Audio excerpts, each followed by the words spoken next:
Hi, Mark here from the Tangent Bound Podcast Network and host of the flagship show, the Tangent Bound Podcast. Did you know that we over at Tangent Bound are always looking for amazing podcasts to promote? And did you also know that we are also proud nerds and geeks of everything from movies, music, gaming, TV shows, and comic books to wrestling, MMA, soccer, and football? Whatever you can nerd or geek out about, we've got it. And if you're interested, we can help you find it. And if you're a show looking for a place to call home, we've got you covered. Side effects may include upset stomach, dizziness, tumors, shakes, and in some rare cases, death from excessive laughter. Though to be fair, it's only sometimes. Other side effects may include diarrhea, gallstones, heart palpitations, and strong desire for cookies on the dark side. Talk to your doctor and visit TangentBoundNetwork.com and see if Tangent Bound Network is right for you.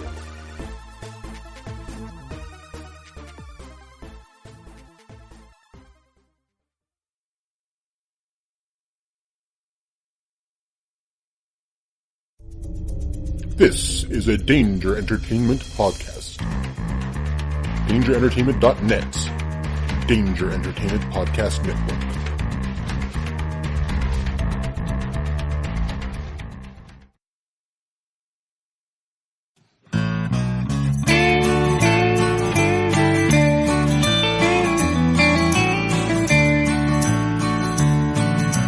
Welcome to the podcast from Temperance Town, the sexiest podcast of world renowned.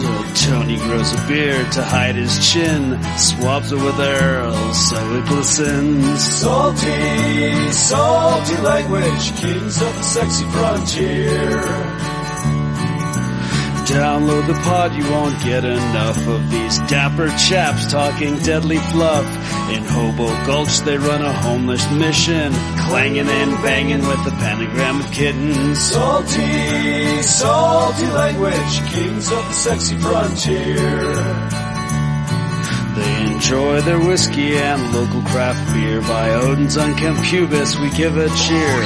Tony's a raccoon when he's booziest. Don't be a savage, be an enthusiast. Salty, salty language, kings of the sexy frontier.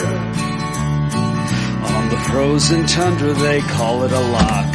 Tony likes to masturbate in a sock. Brian pisses rocks cause it feels so great. I still don't know who the fuck is Tate. Salty, salty language, kings of the sexy frontier. The boys will let you know when there's a Spurler. Due to male pattern baldness, they don't wear curlers. Stay salty, people, that's their closing line. And don't forget, have a beer, you'll be fine. Salty, salty language, kings of the sexy frontier. Salty, salty language, kings of the sexy frontier.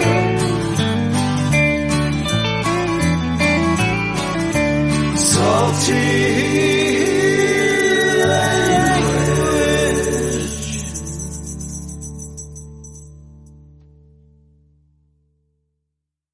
Hey enthusiasts, what's going on? This is Salty Language, episode 323.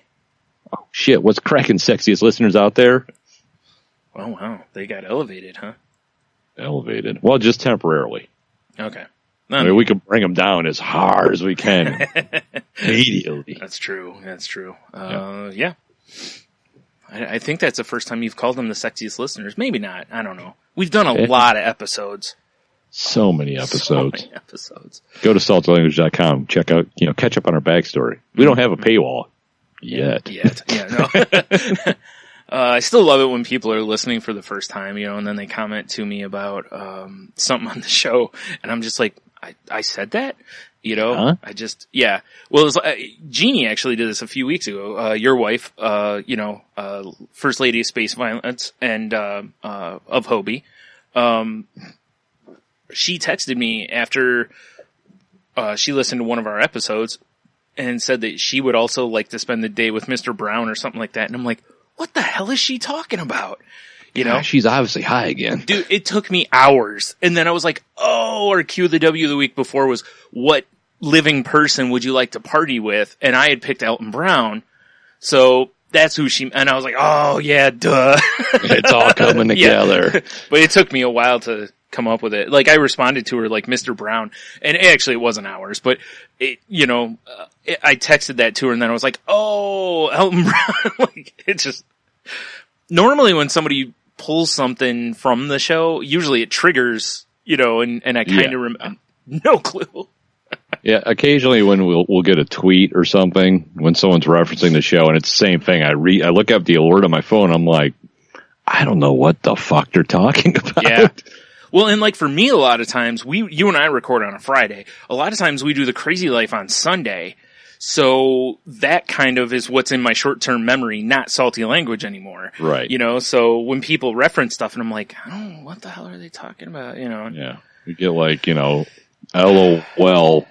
pirates and marinara sauce. You're like, huh? Ooh, delicious. Yeah. Which by the way, it's like, it sounds like something we would say, but I don't remember. How has there not been ever a macaroni shape that's little pirate ships? Because how fucking cool would that be? Well, especially with like Pirates of the Caribbean and stuff, Yeah, little pirate ships, little skulls and crossbones, little rum bottle or something. Well, one of them's got to be Jack, Naturally. Because Star. Yeah. Peg leg, but everyone thinks it's a pirate dick. Well, because it is a pirate dick. It really is. Yeah. Mm-hmm. I don't know, Tony. Maybe you should hit up Kraft and get them to make some Kraft dinner of this. Like, I need some Kraft pirate dick dinner. I don't know if they're going to want to go with that name. I mean, pirates is kind of offensive. Pirate dick dinner. No, more barnacles. Oh my! Like Oh man.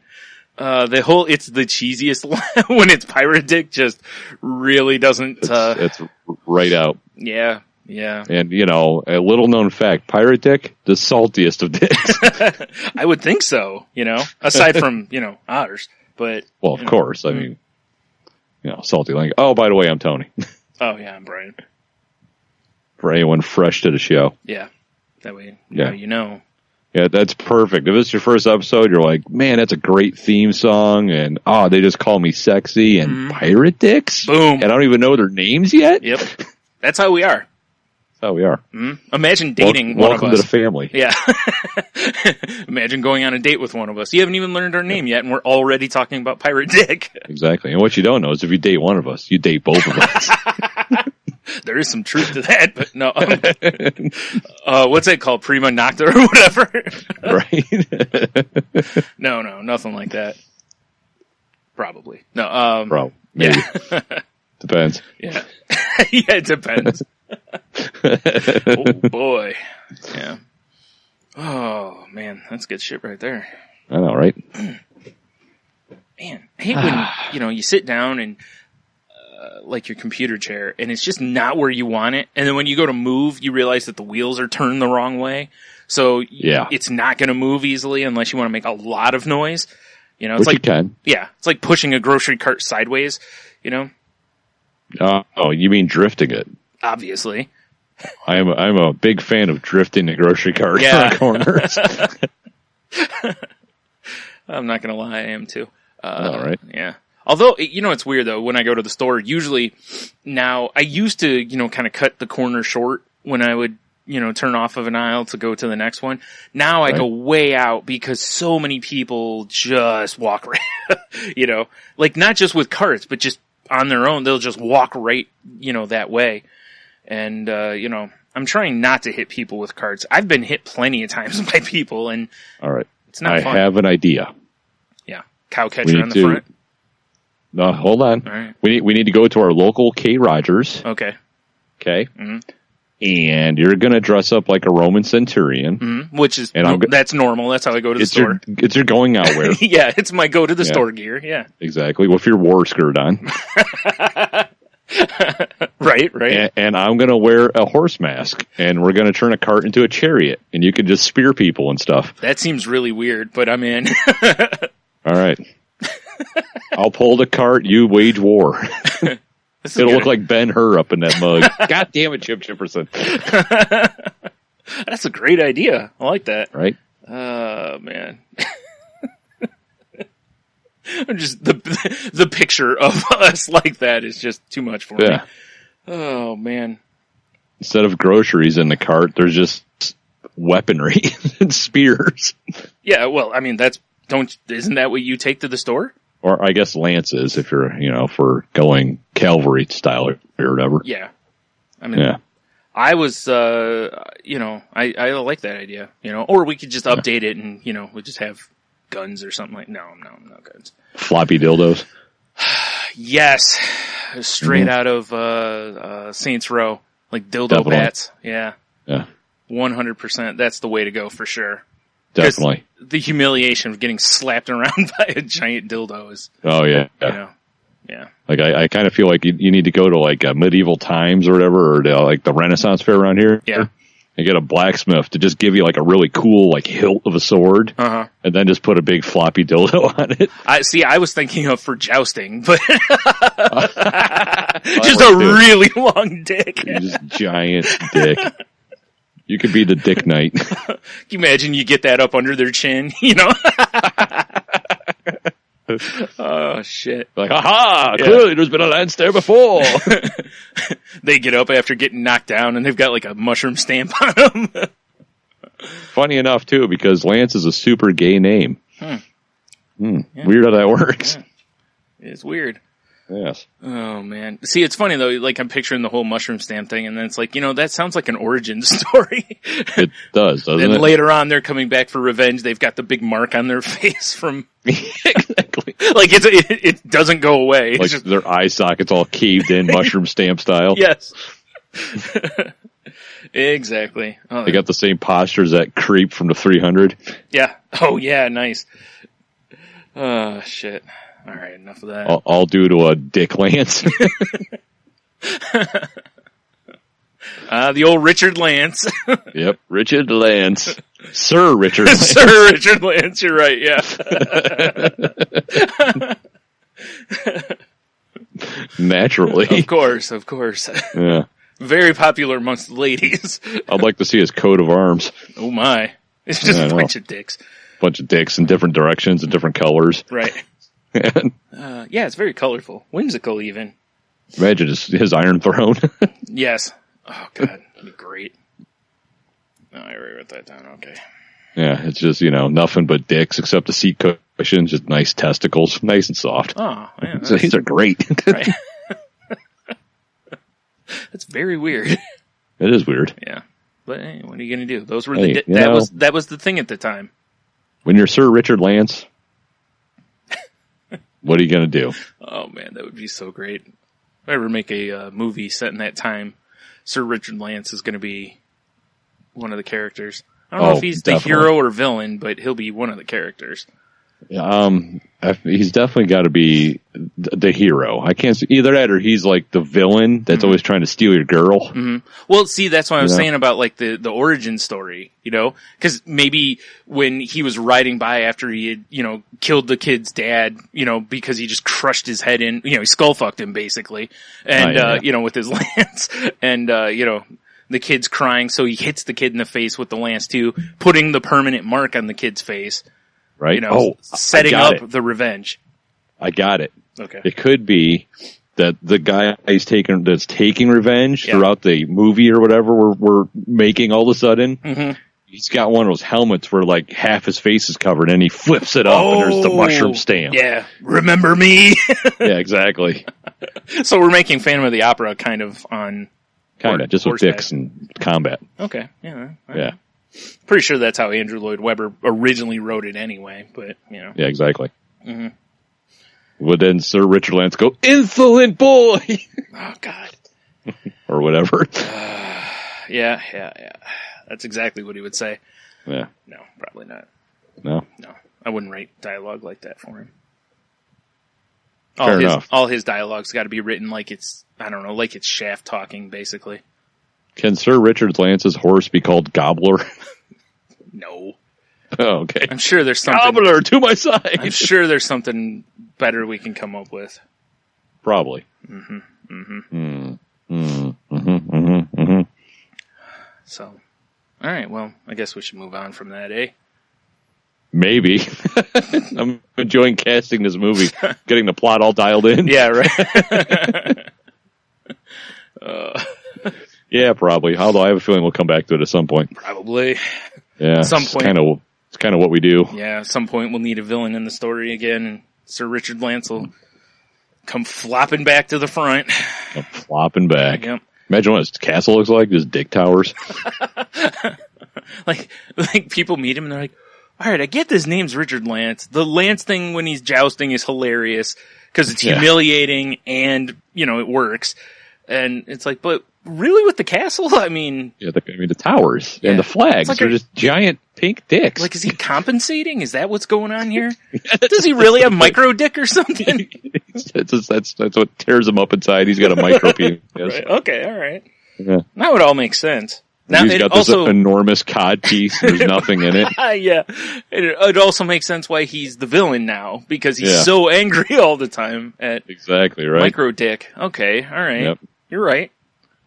That's a really important part of his origin story, because we needed a reason why he's such a Richard, Like, it could show his birth, and the, what do they call them? Whatever the dirty peasants that would rip the baby out of vagina was called, whatever they are. Wow, okay. Yeah, could go with dirty peasant birther lady. Okay, yeah, I think that's what they were called. She'd be like, oh, you have a fabulous girl. And then, oh, wait. Oh, never mind. Oh, wait a minute. Yeah. Oh, there's a nub there. Yeah. Oh, it's an unfortunate boy. Yeah. It's an unfortunate boy. The dad holds him up. I'll call you Richard. Yes. Well, it'll probably be like Richard Lance the 400th because, that's the kind of name you want to keep passing down. It is. It's the kind of name you want. Yeah, exactly. Ooh, yeah. Unfortunately, somehow Micro Dick runs in their family, yet they've continued to breed. No one knows. Yeah, it's because it's all tales and fantasy. Yeah. Everyone's like, "Oh my god, I can't wait to get one of Lance's," and then they're super disappointed. Right. Yeah, that's clearly it. It's even probably Uncle Harry Lance. No one likes him either. Especially, no one likes him. Exactly. I can't even find his Lance. Crazy. Are these brambles? What the hell's going on again? Brambles. Oh, shit. All right. So anyway, 5 minutes ago when I was like, we should move on. Yeah. And back to the diatribe. So how was your week? Exactly. It was all right. Busy. It's been a busy week. Mm-hmm. Yeah. I mean, obviously the news has been, it's been a shitty week news-wise. Oh, yeah, for sure. Yeah. Good Lord. Good between all the celebrities dropping and obviously the Vegas situation. Holy shit! Yeah, it's been a shit show for sure. I mean, I guess for those of y'all living in the future, this is the podcast post the Vegas shooting. Mm-hmm.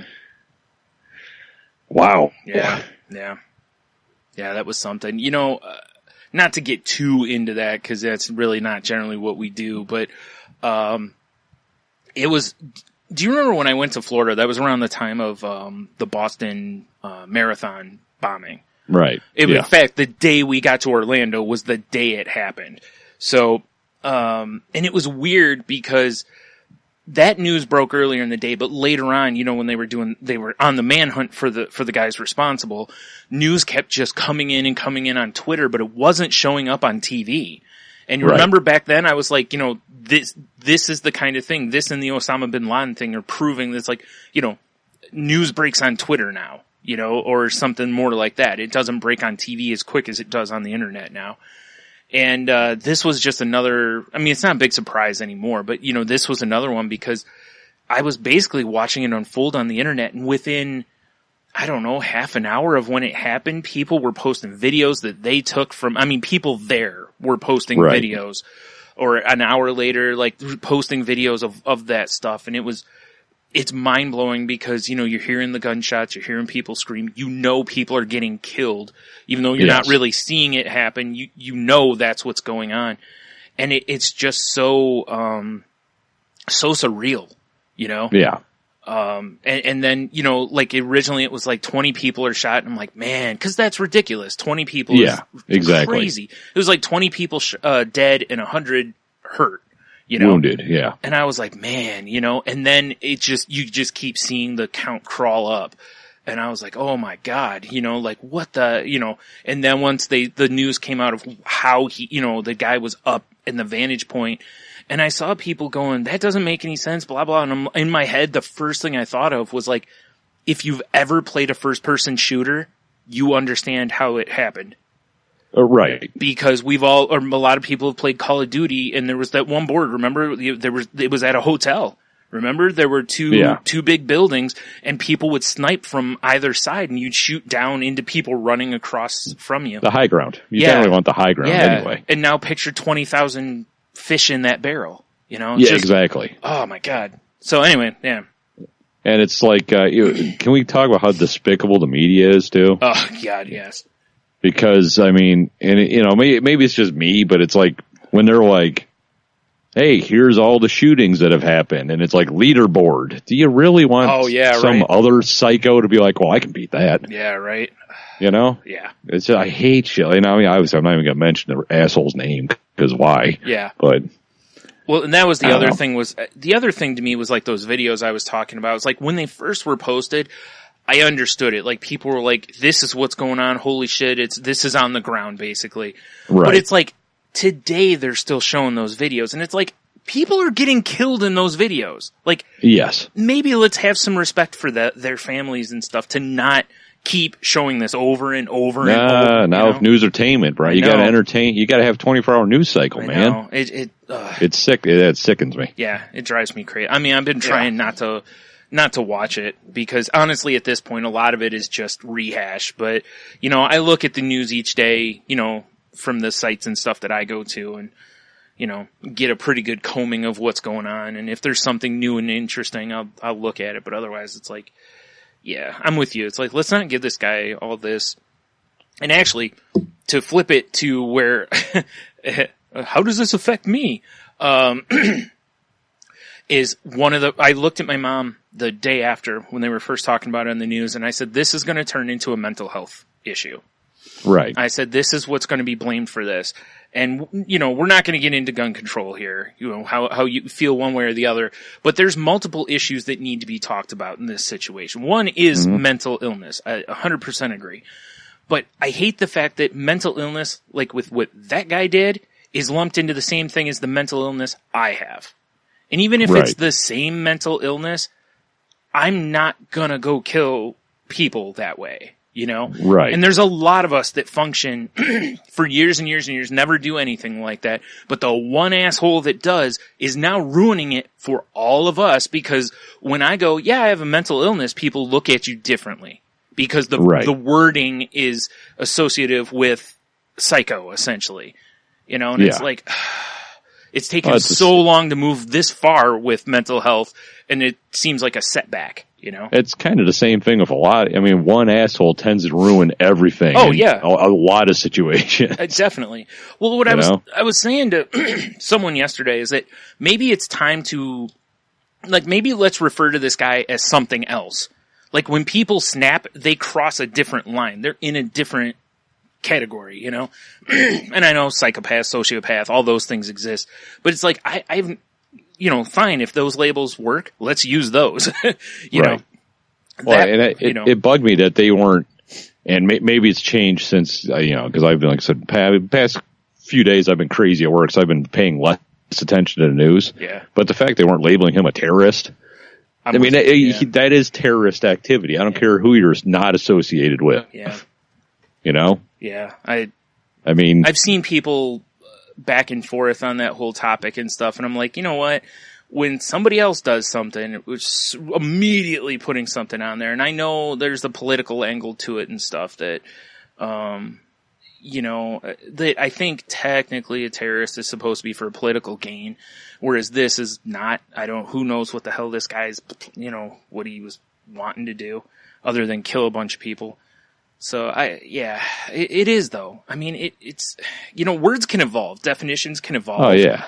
And I really and truly think that the word terrorism, this is terrorism. And if you don't believe me, go watch those videos of people running for their lives. Yeah, exactly. And do you think the next big open air concert people are going to be like, right? Do we really want to go to this? Well, and they were saying that yesterday on the news I saw, they were saying that he potentially, he had a room rented in Chicago for Lollapalooza. Yeah, I remember seeing that. And that, maybe he was planning on doing more than one or he was going to pick a venue kind of a thing.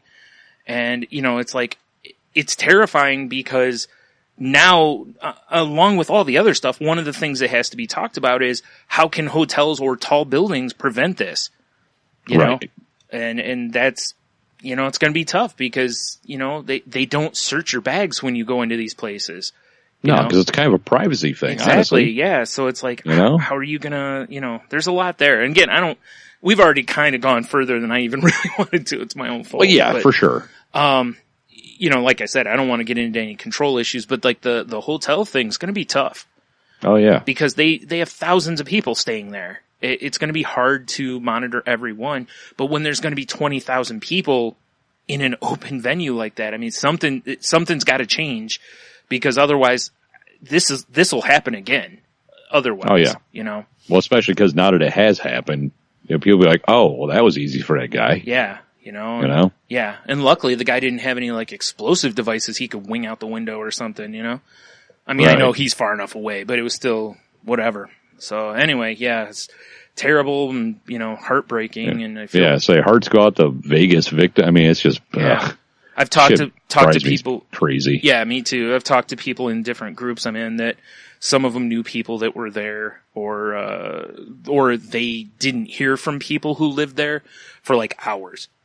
You know, and that, you know, it's terrifying, I'm sure, to not know if someone's okay or not, you know. Yeah, for sure. So, yeah, anyway.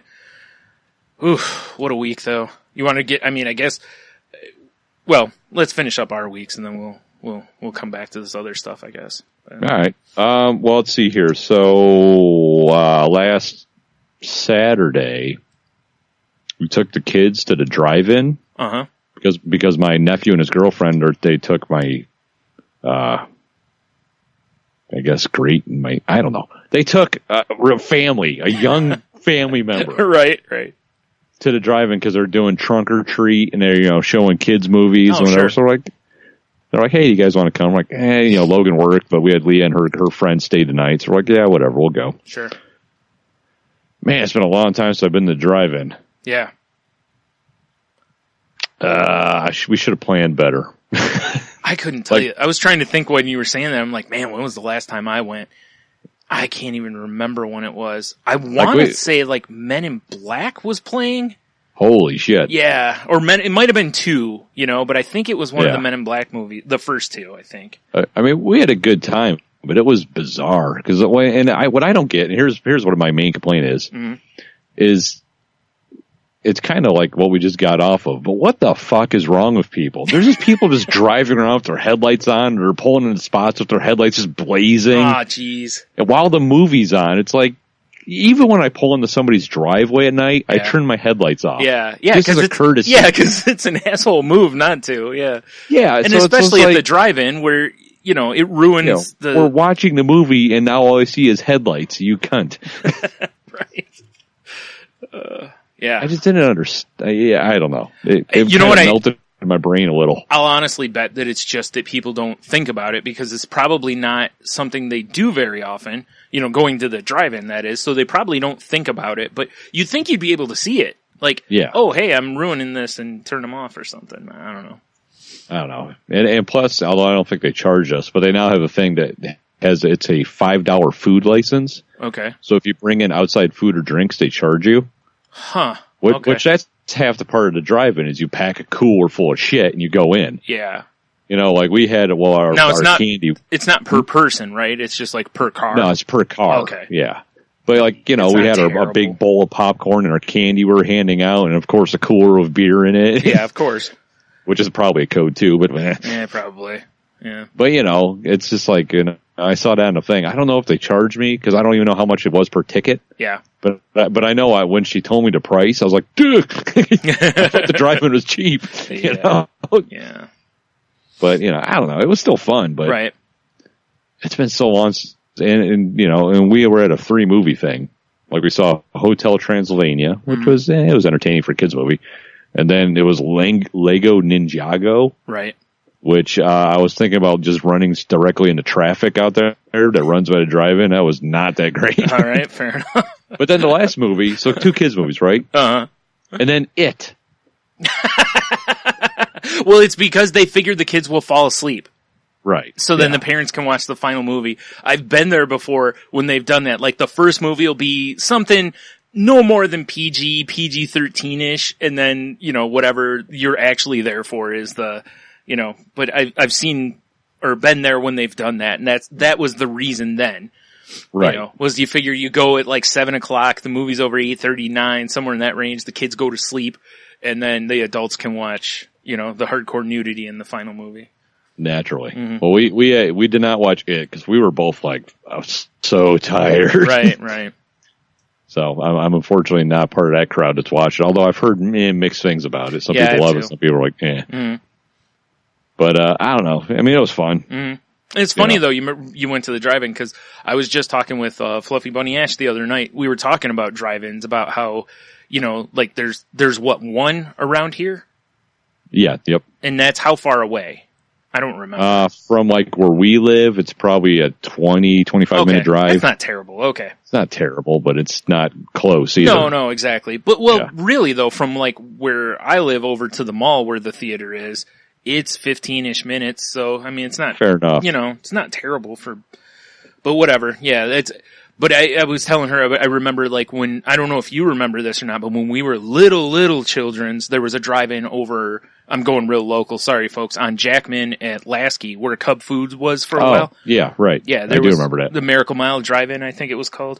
And I was like, I remember seeing, the first Indiana Jones movie, I think, or the second one, I don't remember, but I remember seeing an Indiana Jones movie there.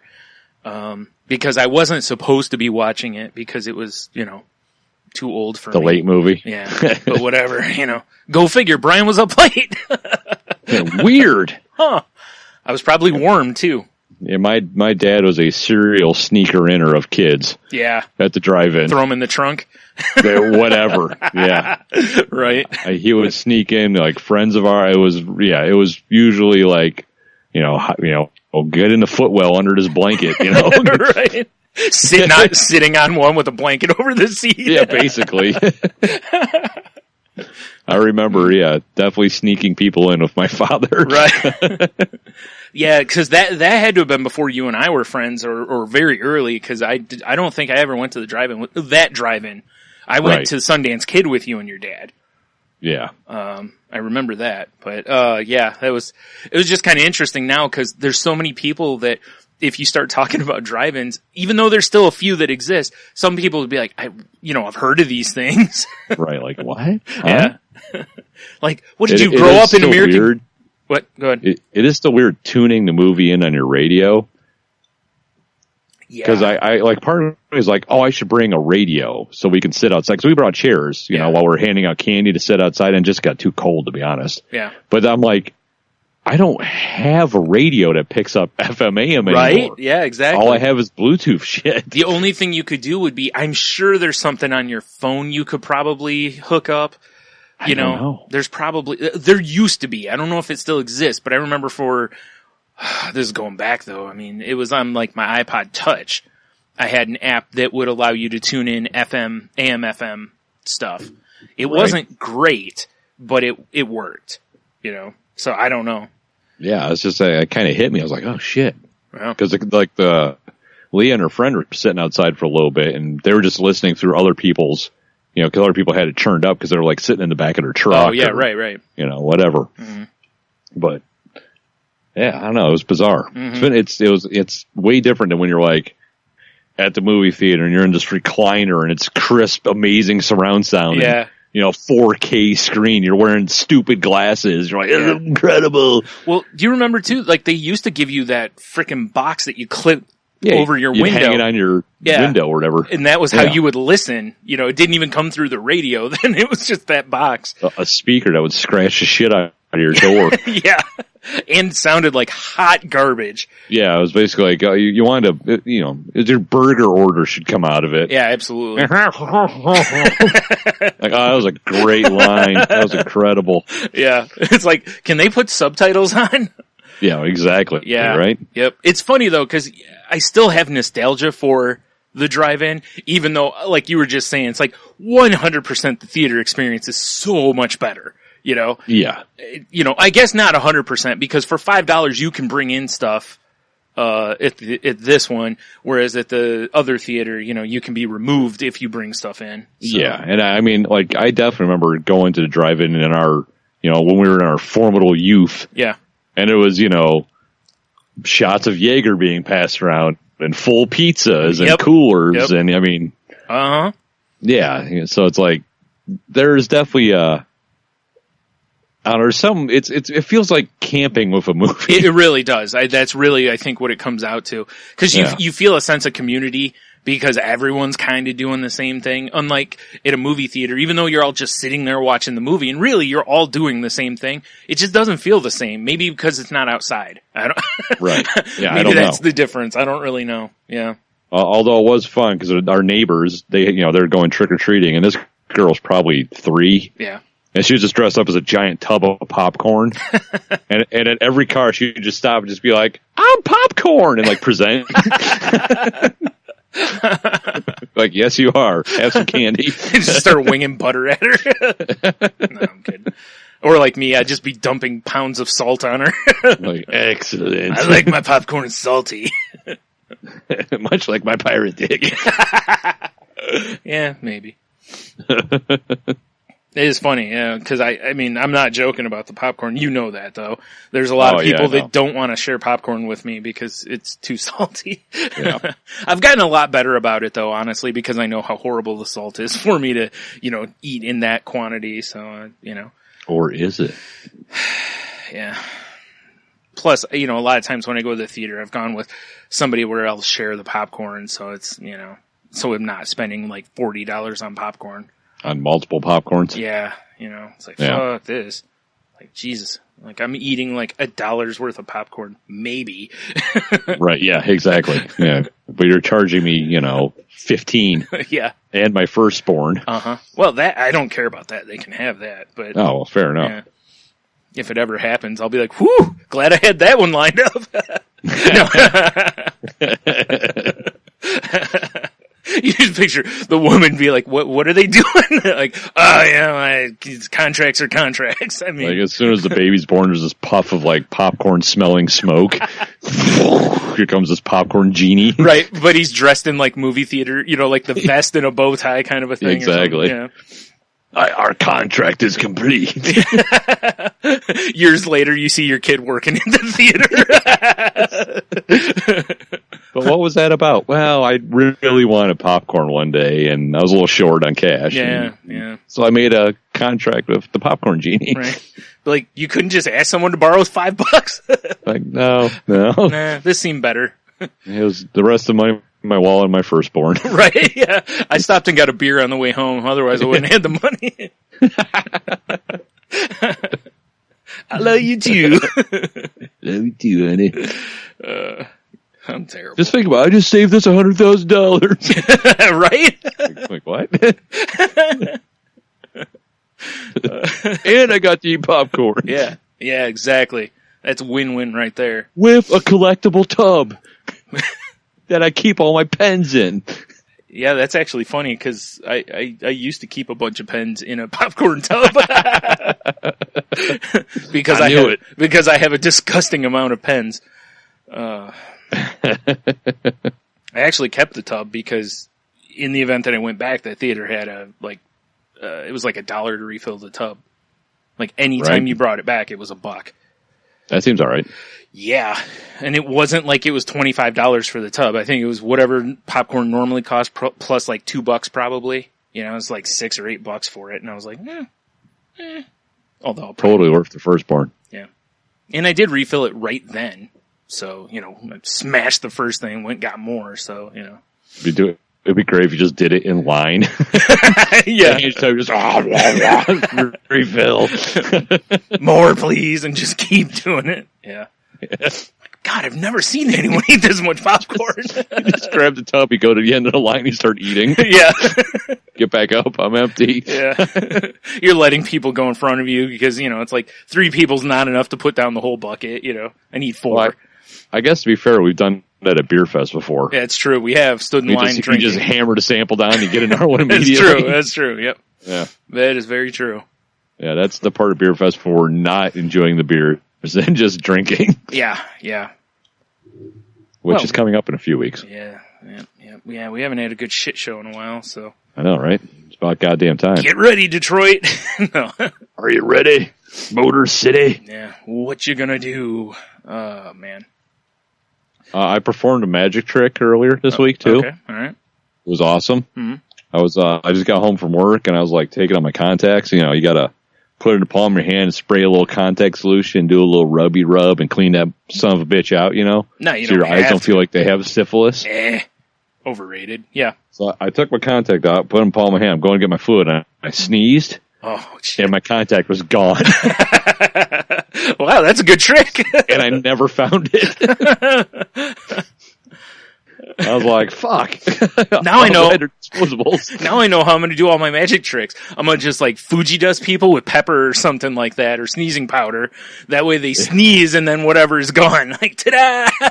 It was incredible. Yeah. Do the old just throw it over your shoulder. and you know, because I wasn't thinking, because I kind of like, you know, you try to sneeze in your hand a little bit, and I sneezed. I went, oh, fuck. And yeah, gone. Oh, that's fantastic. No idea where it is. I'm assuming you have more. So. Oh yeah. And I like they're 2 weeks. Like I bought a year's supply, and they're 2 week. You know, they're 2 weeks. I'm supposed to put a fresh pair in, and I usually wear them until they feel like dog shit, and then I get rid of them. Yeah. Okay. So I kind of build up a surplus. Yeah. You know? Right. Yeah. That makes sense. Because you know, after 2 weeks, I'm like, if these feel fine, why would I take them out? Right. You know, little do I know, I'm like actually getting eyeball aids or something. Probably. It's funny. They keep showing stuff. Like, it seems like every couple months, on the news, something will pop up. Be like, and a health warning, you know, people are leaving in their contacts too long and not cleaning them. And I'm like, well, yeah, if you don't clean something, it's going to cause ucky things. Picture any part of your body. If you stop cleaning it, it's going to get gross. You know? Well, it's like, I hear about people that leave their lenses in for like all weekend. Yeah, right? Like they sleep with them in. Ugh. And I like after work, I get home and I can tell. I'm like, these fuckers gotta get out of my eyes. I've been around you when you've gotten off of work or whatever and seen how you're like, I hate these fucking things out of my eyes. Yeah. So yeah, I've never worn them, but convenient during the day. Yeah. You know, especially because I can buy like an 18 pack of aviators for $3 from China. Yeah. And I'm good. I don't have to buy some prescription sunglasses. Right. But yeah, realistically, for anyone listening, that's the exact reason Tony wears contacts. It's not for any other reason. It's just so he can wear aviators. You're actually, it's pretty accurate. Because I had prescription sunglasses, and when my dog was a freshie, she decided to eat them, and I never replaced them. Right. So it's like, and you know, and I've thought about, because you know I'm actually out of aviator. I had to buy. I hate these glasses. I just needed sunglasses. So I ran to Target. Yeah. And the only pair I could find that, and they didn't have aviators like I wanted. Yeah. So I have these like Champion athletic glasses, and they look like they look like, you know, like Taiwanese Oakleys, basically. it's Oakley, Lee, and there's a tree instead of the weird zero. Right. You know? Nice. That's pretty awesome. And they work fine for blocking the sun, but I really don't like them. Yeah, that's understandable. Yeah. Yeah, I always had issues with sunglasses because giant head. So, I've actually really, I haven't really owned a lot of sunglasses. I've owned sunglasses and worn them, but a lot of them don't fit me right, and it's annoying. And, you know, like when I got the glasses I'm wearing now, I got another pair of frames that are similar. And I just got tinted lenses in it, and those are for like migraine days, basically, so that I can still look at a computer or a TV or whatever, because it blocks some of the brightness. And, plus you look sick as fuck. Right. But I don't have an actual pair of like prescription sunglasses. I probably should, you know, for like, you know, beer fest type days and stuff, you know, when we're outside, it's sunny, you know, I should have them, but I just haven't bothered. So, like, you just wear a hat. You're good. Oh, well, I usually do. Cause, that's what I'm saying. Yeah. That's actually part of the reason, too, that I wear a hat so much. Like, when we go out, if it's sunny, it's like, well, because it's annoying. Like, when I don't wear a hat and I go out and it's sunny, it's like, God, why didn't I wear a hat? Right. It's like, it's just smarter. Anyway. And you know, and I found, like, because another reason I like contacts when I'm working is in the summer I sweat so much. Yeah. that it's like, you know, it looks like I walk through a rainforest on my lenses. Oh, I get you. And I can't deal with it. Right. Well, plus You know? I would think you might did you run into the whole, your glasses fogging up and shit as you were going in and out of buildings? Yeah. Yeah. My last pair especially these ones not so much. My last pair would fog up all the time. And if I would look down, they'd fall off my face. Yeah, that was pretty awesome. when I was sweating. Yeah. So all these are like, well, I need contacts to make work easier for me. Yeah. I mean, you could have geek strapped it, but whatever. I guess I could have. You should have got some sports goggles. Is what you should have got. Nice. Yeah. Running up and down the court looks sick. Yep. But a couple weeks ago, I went to work and I didn't even think about it. Like, I showed up at the gym and I went, oh, fuck, my glasses are still on. So I was like, well, whatever. And I put them in, I went and exercised. I went to work with my glasses on. And it's the first time anyone's seen these glasses at my work. Mm-hmm. And then everyone was like, oh, man, those are so sharp. And I was getting lots of compliments on them. Right. But, they're like, oh, you say you don't have contacts? I'm like, nah, I'm just dumb. Yeah. I just walked out the door from on my face. Yeah. So, I mean, I guess, I guess they work for my head, but I prefer contacts when I'm working now. Yeah, I can understand that. Plus, it's weird. Like, I don't know if you have this or not. We should really stop talking about this. I'm sure it's boring as hell, but, do you ever feel like if you're kind of warm that like your glasses hold in heat?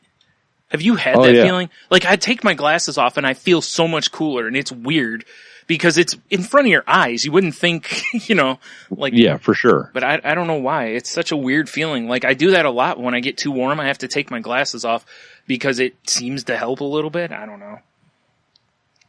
It's strange. Yeah, whatever works, right? I know. I'm just weird. So... All right, what else you got? Well, I was listening to a podcast today, and I realized I need to go become a physicist. Okay. Especially a Tiddy physicist. Okay. Because I was listening to 99% Invisible, which is a great podcast. It's about design, if you guys are into it. And this week's episode was about the quote-unquote athletic brassiere. Oh, yeah, I remember you telling me the title. Yeah, and they're talking about the woman who designed the first sports bra. Right. And it's because she got into running, and she's got some big old titties, and and it hurt. Yeah, exactly, right. Mm-hmm. Plus, she was knocking people out left and right, probably. Well, yeah. But she was talking about how she did all these like breast studies, basically, and she's like a 36D nipple. Mm-hmm. When a woman starts running, accelerates 0 to 60 faster than a Ferrari. Huh. That's good to know. And I was like, huh. And all I could think is, wow, titty physics. This is fascinating.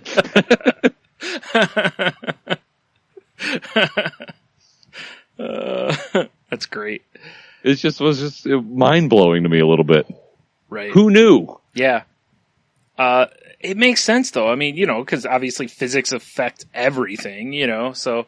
Yeah, for sure. One of my little things I enjoyed most on ESPN was when they had that sports science segment, where they would break down the science of like hitting a home run or even hitting a baseball, like those kind of things. Cause I don't think people realize how hard it is. Like in all of sports, hitting a baseball might be the hardest thing.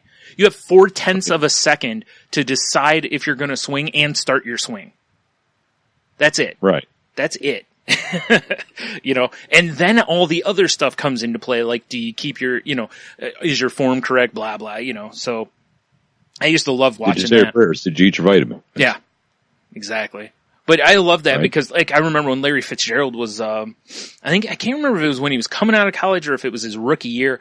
They had a thing where they threw a bunch of footballs to him and just had him catch them to see what his range left to right was. I remember that episode. And then they also did one where he was upside down and he caught every ball upside down, which is fascinating because the angle is different. It looks different because instead of coming from like left to right, it's right to left, but he was able to adjust and catch every one of those, showing just how ridiculous his eyes are really. Right. Because he's got to be able to see that process and then still catch. But yeah, I love those segments. Those were so much fun to watch. But you have me listen to this podcast as your,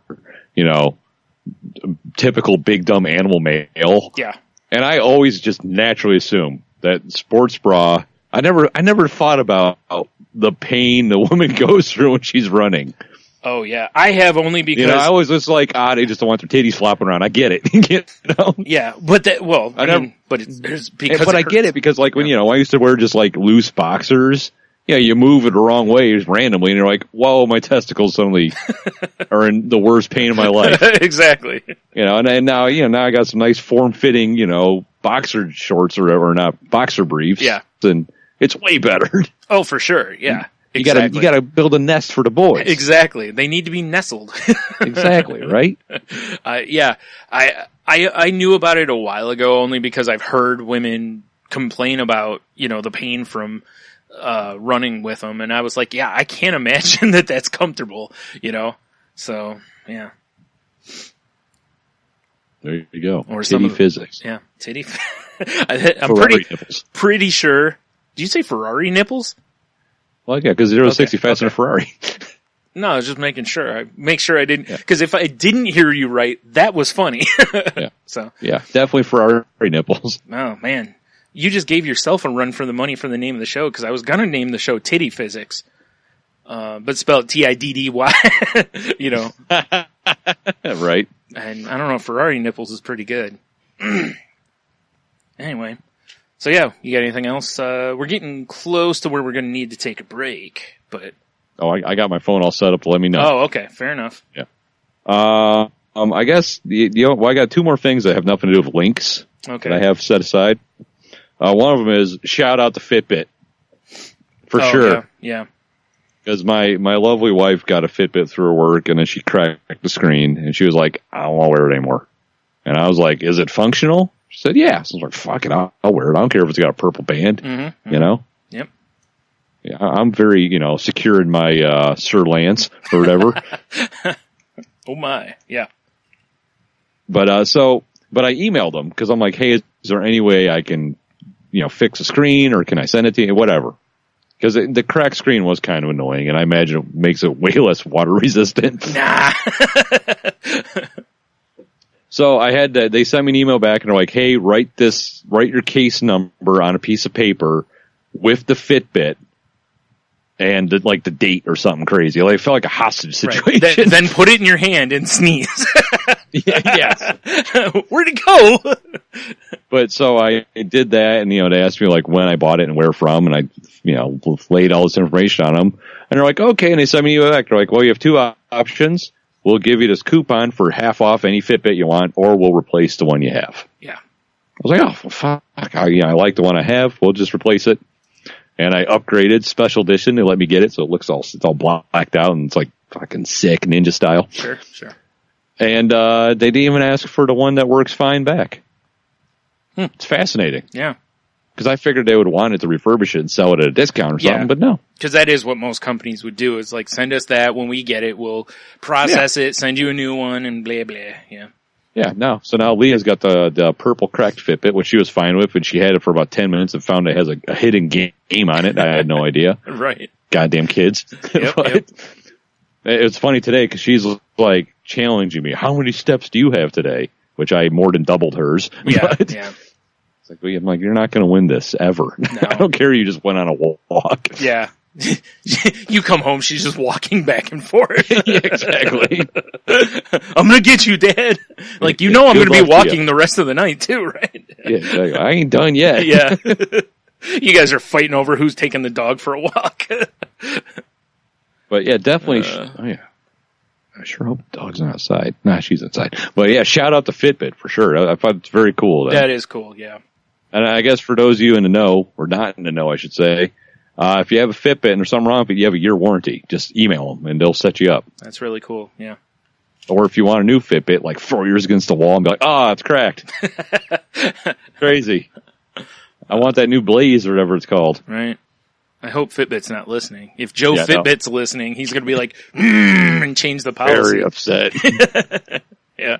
My Fitbit just starts heating up on my wrist for no reason. He picks up the phone. He's like, "Get me my attorney, Richard Lance. It's time to dick someone over."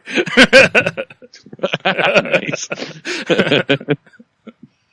And I guess the last thing is our pal Jason from 7 Days a Geek. It's Podtoberfest Fest time. Oh, yeah. I know he does hit us up on Twitter to see if we can record with him tomorrow, but it's a bad time. I don't know. Maybe when I'm, monkeying around, maybe I'll try to Skype through my phone or something. But right. Make sure if you do that you've got your earbuds in and that the microphone is right against your beard. I know. I can't bury it in my mountain beard like I did that one time on Daft Pod. Get a barrette and just clip it in there. Yes. But yeah, so his podcast is at 7 Days Geek, if you don't know, and for the month of October, they call it Podtober, and they record every day, right? Yeah, 30 days of podcasting, I believe. At least they release something every day. I can't remember what they do. They do a whole bunch of stuff. It's always something going on. Yeah, and there's usually like various other podcasts jump in, and there's crossover stuff. So it's and they played games and done different stuff. So yeah.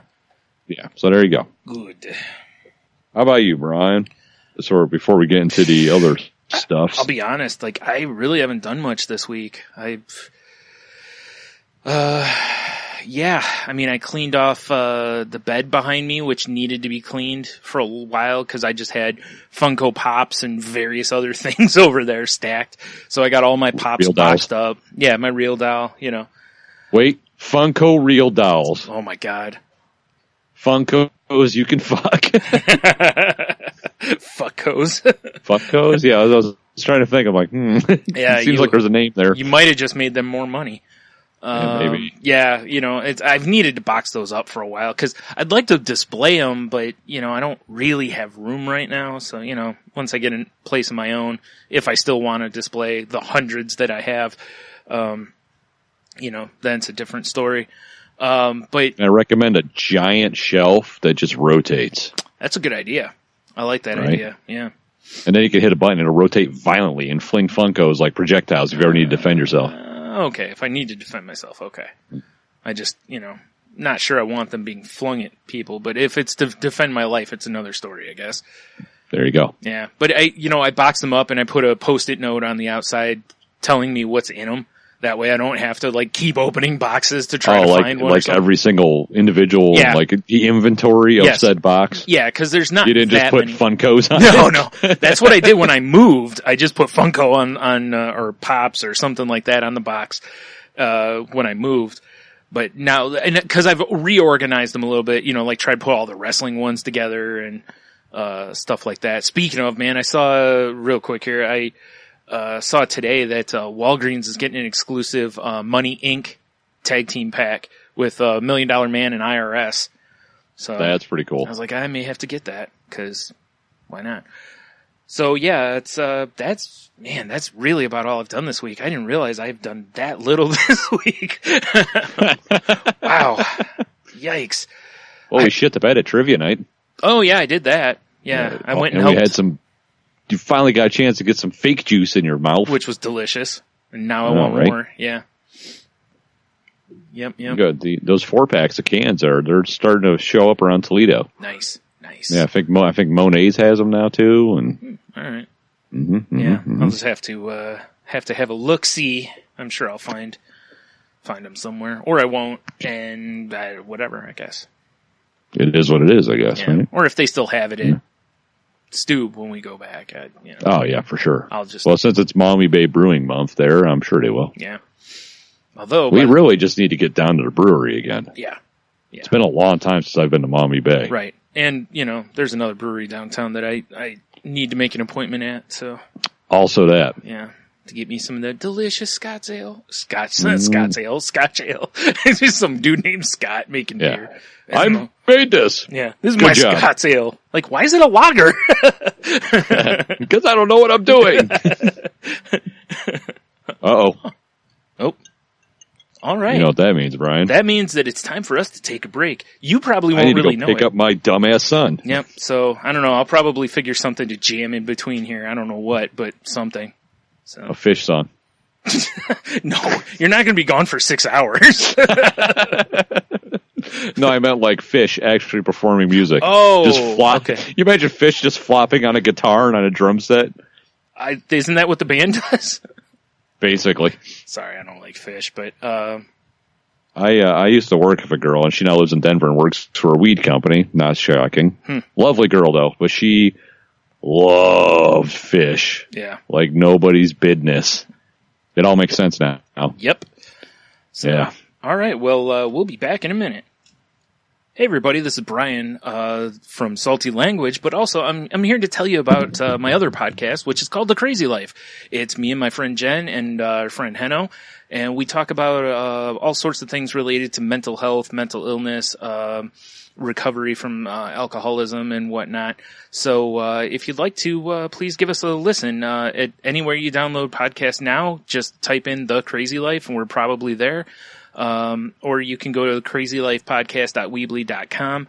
Or if you need help finding stuff, hit me up on Twitter at Stunami, or the show can be found at The Crazy Life Pod. And yeah, now back to Salty Language. Hey, Brian. Yeah, Tony. We're back and shit. We are, yeah. I learned something fascinating on my trip out to pick up my son from work. What's that? For those of you not to know. This feels like we're about to go into like a Hello Fresh ad or something. Yeah, maybe, right? Exactly. Anyway. He works at Burger King, right? Mm-hmm. So I'm sitting there waiting forever for him. Mm-hmm. And I'm looking through the window, and they have a thing on the menu called a King Rodeo. Okay. Oh, I'm sorry. No, not King Rodeo. Rodeo King. Okay. Right. Right? Which kind of sounds like, a Sir Lance. What the fuck do we call him? Sir Richard Lance maneuver? Yeah. The old Rodeo King, yeah. But, so when he comes out, I'm like, what the hell is a Rodeo King? Right. And his first things he says was, well, it's mayonnaise and barbecue sauce mixed together on the crown. And I went, well, stop. And I'm like, is that the top bun? You call it a crown? That makes sense. I'm like, is that Burger King lingo? Oh my God. And he's like, yes. Burger Kingo, yeah. So I'm like, okay, well, go on. Right. So it's that. Mm-hmm. So it's the bottom bun, right? Okay. It's a Whopper patty. Mm-hmm. It's 2 slices of cheese. Okay. It's a Whopper patty. Okay. It's 2 more slices of cheese. All right. It's 6 slices of bacon. Okay. It's 6 onion rings. Okay. And then it's the mayonnaise barbecue crown. Right. Right? Mm-hmm. Coming in at, do you want to do an over under on the calorie count of the Rodeo King? Because I had to know. Yeah, right. Let me think for a minute. I'm gonna say about 900 calories. You're way under, my friend. 1,200. Still low? Holy shit! Still low. Wow. A 1,200 was gonna be my first guess, and I was like, that seems high, but that seems high. Yeah, 900 seems low for a fast food sandwich with all the meats and whatnot that's on there. All right, what is it? Yeah. It's coming in at a cool 2160. Holy shit! Wow. All right then. Yeah.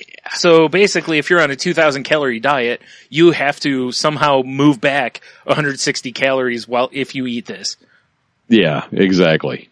Easy enough to do. Which then he goes, hey, do you want to know what my craziest order I've had to deal with so far is? And of course. Well, of course I do. Right. And he's like, well, a family of 4 came in. Mm-hmm. Family of 4. Okay. And ordered 10 nuggets.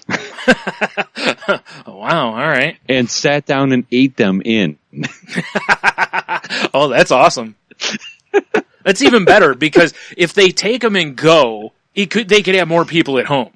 Yeah. You know? But when they sit there and just destroy them in the restaurant, then... that's 300 nuggets. That's man, that's a lot of nuggets. I mean, I'm no math expert, but that's a fuckload of nuggets. That's the proper measurement, yeah. I believe so. That is a lot of nuggets. You are correct. Yeah. I just had to share my little Burger King interaction I just had with my child on the way back. That's can't really call him a child anymore with the man living in my house. Yeah, you can still call him a child. That's fine. He's a man-child. That's what he is. Yeah, until he can beat me in arm wrestling, he's a man-child. That's right. The old rite of passage. Yep. Yeah, fascinating. Yeah, wow, that is something. So I guess, if you're going to have a Rodeo King, make sure that you're hitting the gym that day. And the day after. And the day after. And don't eat for like 3 more days. Yeah, exactly. No. Definitely have a mean shit at some point. I would hope. Yeah. I don't think I have a choice. Yeah, right? Jesus. Yeah. Mean shit has you. It is amazing now, like when you go to places, a lot of them are putting the calorie counts and stuff on the menus now. I think I talked about this once before, that like Chili's was doing it, like they even have like the drink calories, like for mixed drinks and stuff on the menu. Right. And I was like, oh, I bet so many people are like, oh my God, because they didn't realize how many calories they were drinking in booze or sugary whatnot mixed with booze, Well, it always fascinates me when, because I am, as the listeners know, a fan of the Starbucks. Yeah. And when you see like the little blonde in the yoga pants, it's not even, which I gotta say, yoga pants, by the way, I've always loved yoga pants. Right. For the most part. But the new ones with the peekaboo windows of mesh in the legs, those are even better. Yeah. I understand it's to keep it cool. Right. Whatever. They keep us hot. Yeah, I get you. So when they're in there in their peekaboo yoga pants and they're ordering like a giant frappuccino, I'm always just like, do you have any idea, bitch? Yeah. How much shit is in that? Yeah, exactly.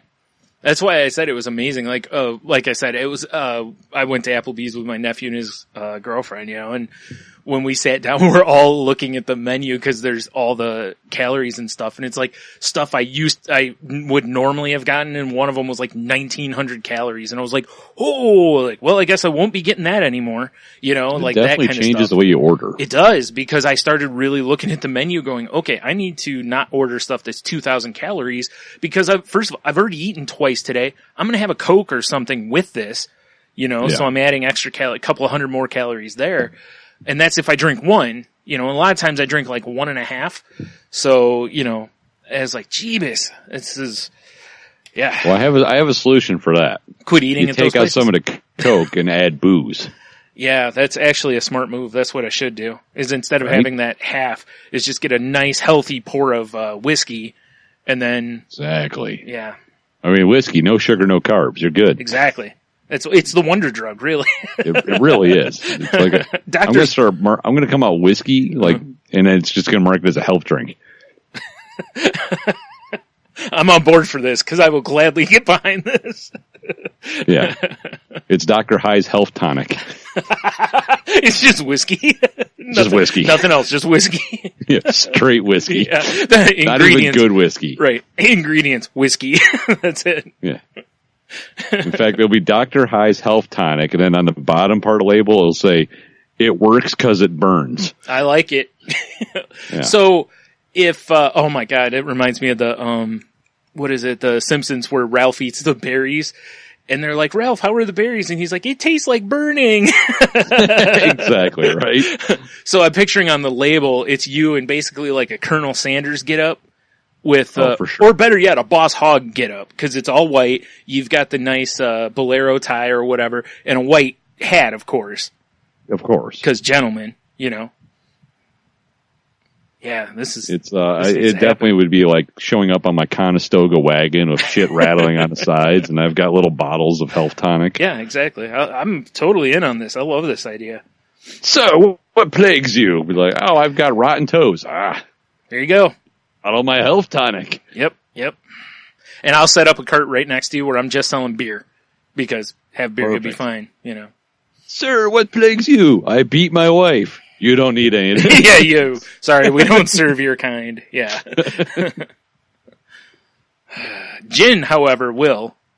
Did you get that? It makes a man mean. Mm-hmm. Of course. All right, good. I figured you'd get it.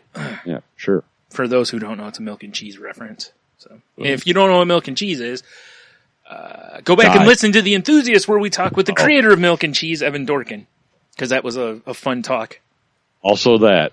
I guess don't die. Listen to our podcast. Then, no, don't die. That's no bueno.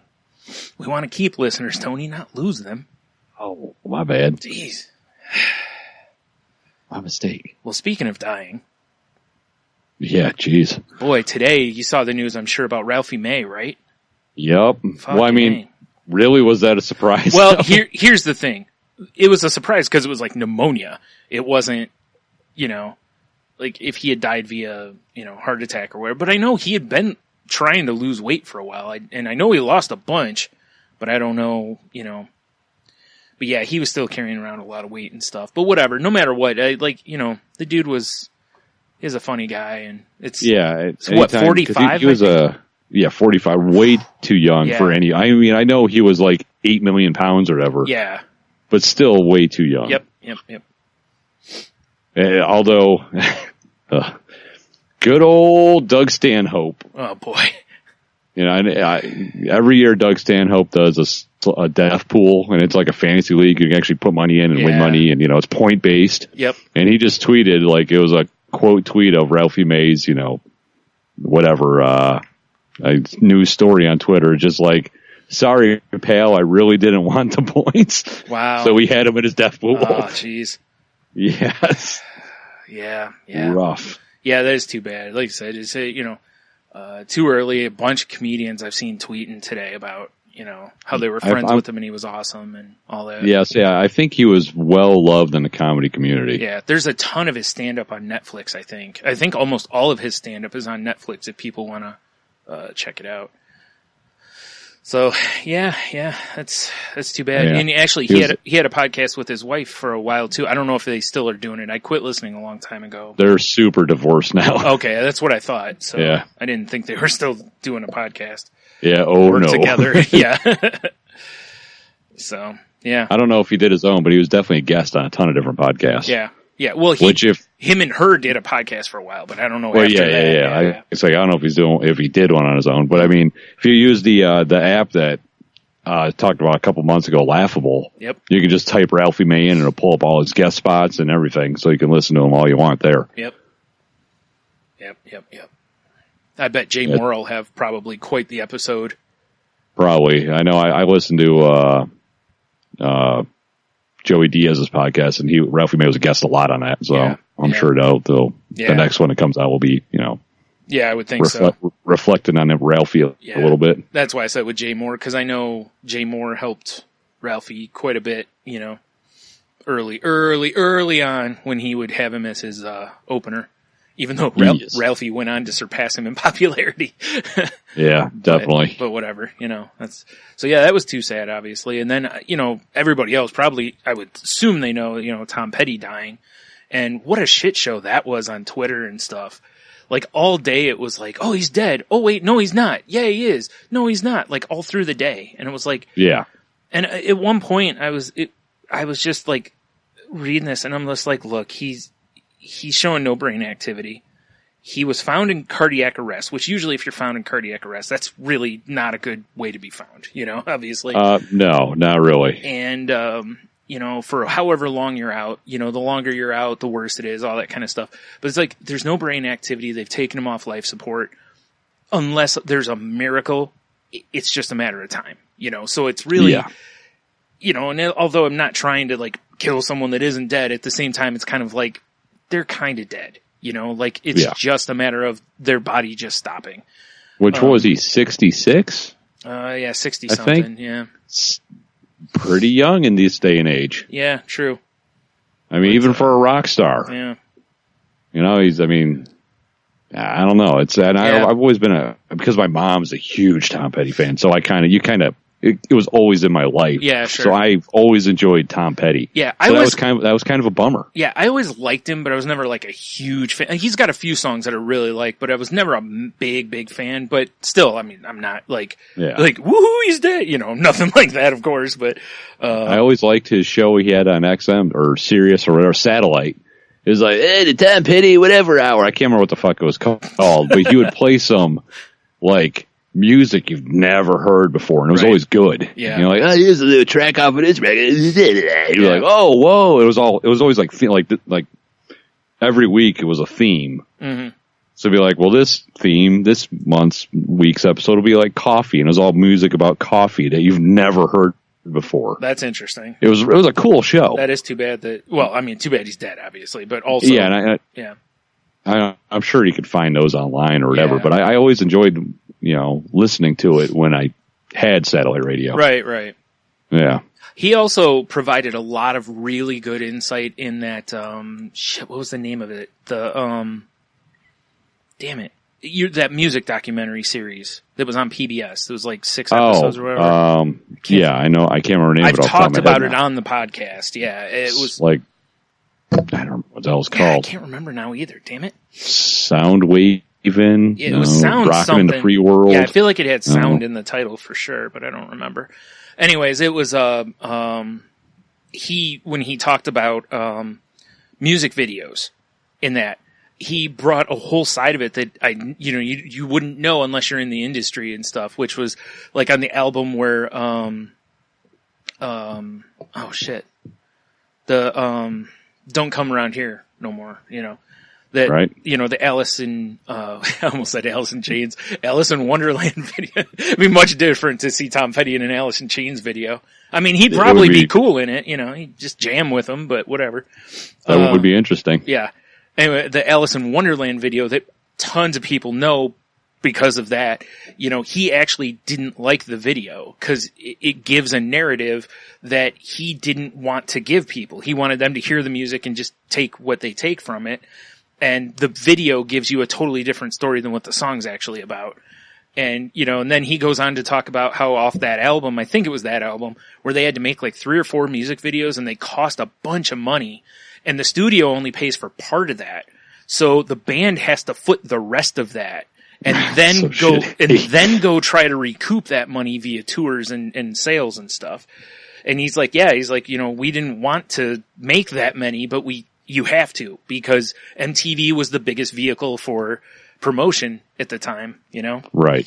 So yeah, it was some real cool stuff in there. I mean, God, I wish I could remember the damn name of the thing because I want to be like, go listen or go watch this because it's a cool series anyway. Yeah, I know, and I can't remember it either. And I still haven't finished it now that I think about it. I watched like half of it. Oh, really? Yeah. What an asshole. Sound breaking. There we go. That is. I was so close to soundboarding. Yeah. You weren't too far off, really. I know, right? That's actually pretty decent. Yeah. That was a really fun series. Especially, it's a better series if you don't know anything about music, probably. Because I know, like, Heno watched it, and I don't think it made quite the same impact on him that it did on me. But, the first episode's awesome. It kicks off with talking about the producer of the Beatles albums and stuff, and how he added things to their albums and all the things he did. And it's fascinating because I never knew he had that much influence on their stuff. Right. I figured, when you're like, oh, you got McCartney and Lennon and the other guys, it's like, there's so much brilliance there that, the other guys. Yeah. George Harrison and Ringo Starr. There, you happy? Paul and friends. Yeah. No, you have to say John too, because Yeah, I know. Anyway, George Harrison was no slouch for sure, but of course not. Anyway, that was I thought that was a really interesting episode and stuff. There's a whole bunch of them, or not a whole bunch. There's 6 or 8 episodes. I don't remember, but it's a really good series to check out. There was another death we never touched on. There is? Yeah. Who? Hugh Hefner died. We never mentioned it. Oh, you're right. We didn't. Yeah. You're right. Yeah. That is weird. And granted, he died at the ripe age of 91. Yeah. That's like, that's acceptable. On that podcast that Kevin Smith does with Ralph Garman, they would have like celebrity stiffs or something like that. And, whenever somebody like Hugh Hefner would die, they'd always be like, his life was a big bucket of win. And it was like, yeah, it's, the guy literally got to walk around in a smoking jacket for the last, 60 years of his life? Exactly. Just fucking slinging dick. Yeah. So, whatever. A lot of people knocked him because no matter how you feel about Playboy the magazine, whether it's exploitive or it was, pioneering, whatever. I don't give a shit about that. One of the things that, there's tons of jokes about I just read it for the articles over the years and shit, but there was so much, journalism in that magazine. There were a lot of really good pieces and so many, authors, there were a lot of authors that got short stories in there that kind of helped him get a break. Hunter S. Thompson used to send stuff in there, and Stephen King, I think, what story is it? It wasn't it. It was one of his short stories. I think it was published in Playboy for the first time, and, stuff like that. There was a ton of that kind of stuff. And there was a lot of politics in there. And if you don't agree with his liberal politics, that's fine too. But there was a lot of political discourse in that magazine and discussed and stuff like that. And I mean, listen, of course I was looking at it for the tits, but it was, yeah, I mean, let's not forget about delicious nudity. I'm not going to lie. It was a cover to cover magazine for me. Actually, the only part of it that I had no interest in really was their lifestyle section, because all that shit was I'll never afford that stuff, Yeah, do I really need an Aston Martin lawnmower? Right. It's like, yeah, exactly. So, whatever. How to mow your lawn in style. Right. Yeah, wearing a 3-piece suit. Yeah. Yeah, I always had Playboy's always had a special place in my heart, because when, after my parents' divorce, I lived with my dad for a while. He just decided one day to just have Playboys everywhere for some reason. Right. And it was, I was at that perfect dick beating age. So 14 to 29? 14 to current. Yeah. Right. Probably not even 14, 12 to current or something, but anyway, yeah. Yeah, exactly. But yeah, so it was like, it's like, oh, the girls at the SEC. I'll take this for a while. Yeah, right. Yeah. Girls on the Mac. Oh, let's see if I know any of them. Yeah, right? Shit. Yeah. And, the silly cartoons throughout the thing that, definitely altered some of my humor a little bit as a young child. Right. And also, pinup art has been a favorite style of mine for years and years and years and years. And they always had stuff by Olivia in there. And I can't remember her last name, but she's known, like, her first name. If you know pinups, and you'll know her name, basically.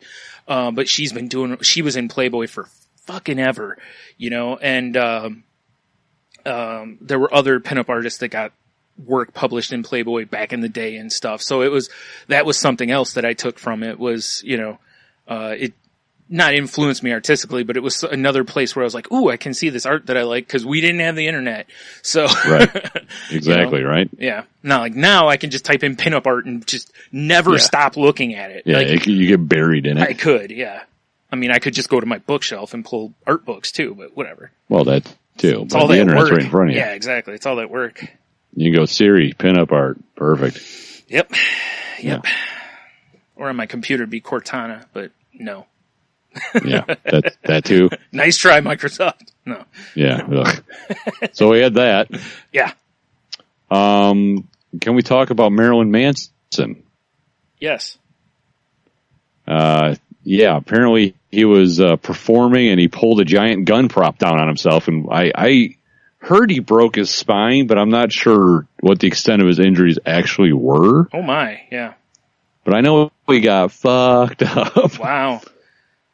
Now, I'm assuming he didn't pull this down on himself on purpose, right? Well, he was performing sweet, because I watched the video, because of course there's 8 million videos of it. Of course, yeah. And he was performing Sweet Dreams, and he was kind of like hanging on it, almost maybe looked like he was going to climb it, and the whole thing just came down. Oh, right. Yeah. Jeez. It was something, that's for sure. Right, yeah, wow. Well, that sucks for, him and his fans and whatever. I mean, not that I'm not a fan. Especially because, I know he just dropped a new album, so I imagine his tours probably has to do with that album release, so this can't be good for that. No, I would think that the tour's probably going to get postponed a tad. Or maybe not, maybe he'll just have him wheel him out on a gurney or something. That would be excellent. I mean, if, Dave Grohl can do it, right? Dave Grohl and Axl Rose, because they used the same throne. Oh, there you go. Yeah, because Dave Grohl loaned it to Axl Rose when he broke his leg at the beginning of the, whatever the Guns N' Roses tour was called. I forgot. Hey, we're finally back, bitches. Yeah. Something like that. Yeah. Like, what are your thoughts on Marilyn Manson? It's really funny because originally I couldn't stand Marilyn Manson, but I think it was because of some of the dumb kids that were in commercial art, and it's high school, but after a while I started listening to his stuff. I really like his stuff. I mean, not all of it probably, but there's a good amount of songs on there that I really dig. So I feel the same way. I don't know if I'd go see him in concert. You know what I mean? Depending on who he was with. Exactly. It depends on the lineup. Yeah. But it's like, I felt the same way when he first like got popular. Mm-hmm. The amount of just that goth crowd, they were like, "Oh my god!" Yeah, and and I was like, "Hey, I want nothing to do with this guy." Right. Well, it made sense too. I don't want to be part of that crowd. Right. But it was like we were from the grunge, post grunge, hard rock like Metallica and Megadeth type stuff. We were in that group. And, those groups generally, like, we were the ones that hated hair metal, or not hated, but fought against hair metal because, it was time for it to die. And, right. And then, sorry, Neil. And, meanwhile, secretly listening to it. Right. Not secretly. I mean, I was like, hey, listen, I'll listen to some of it. Anyway, but then like Marilyn Manson and that other stuff was like that next step. So I think that's kind of where our old man mentality started popping into, where we were like, damn kids, Yeah, our old gray hackles rose. Yeah. But yeah, looking back at it now, I was like, yeah, I kind of dig his stuff. So yeah, there's a lot of his songs that I really enjoy hearing. Mm-hmm. And, I've pulled them up on Spotify here or there, and it's like, yeah, I was just curious how you thought about it. Yeah. Looks like we're in the same boat. Yep. Figured so.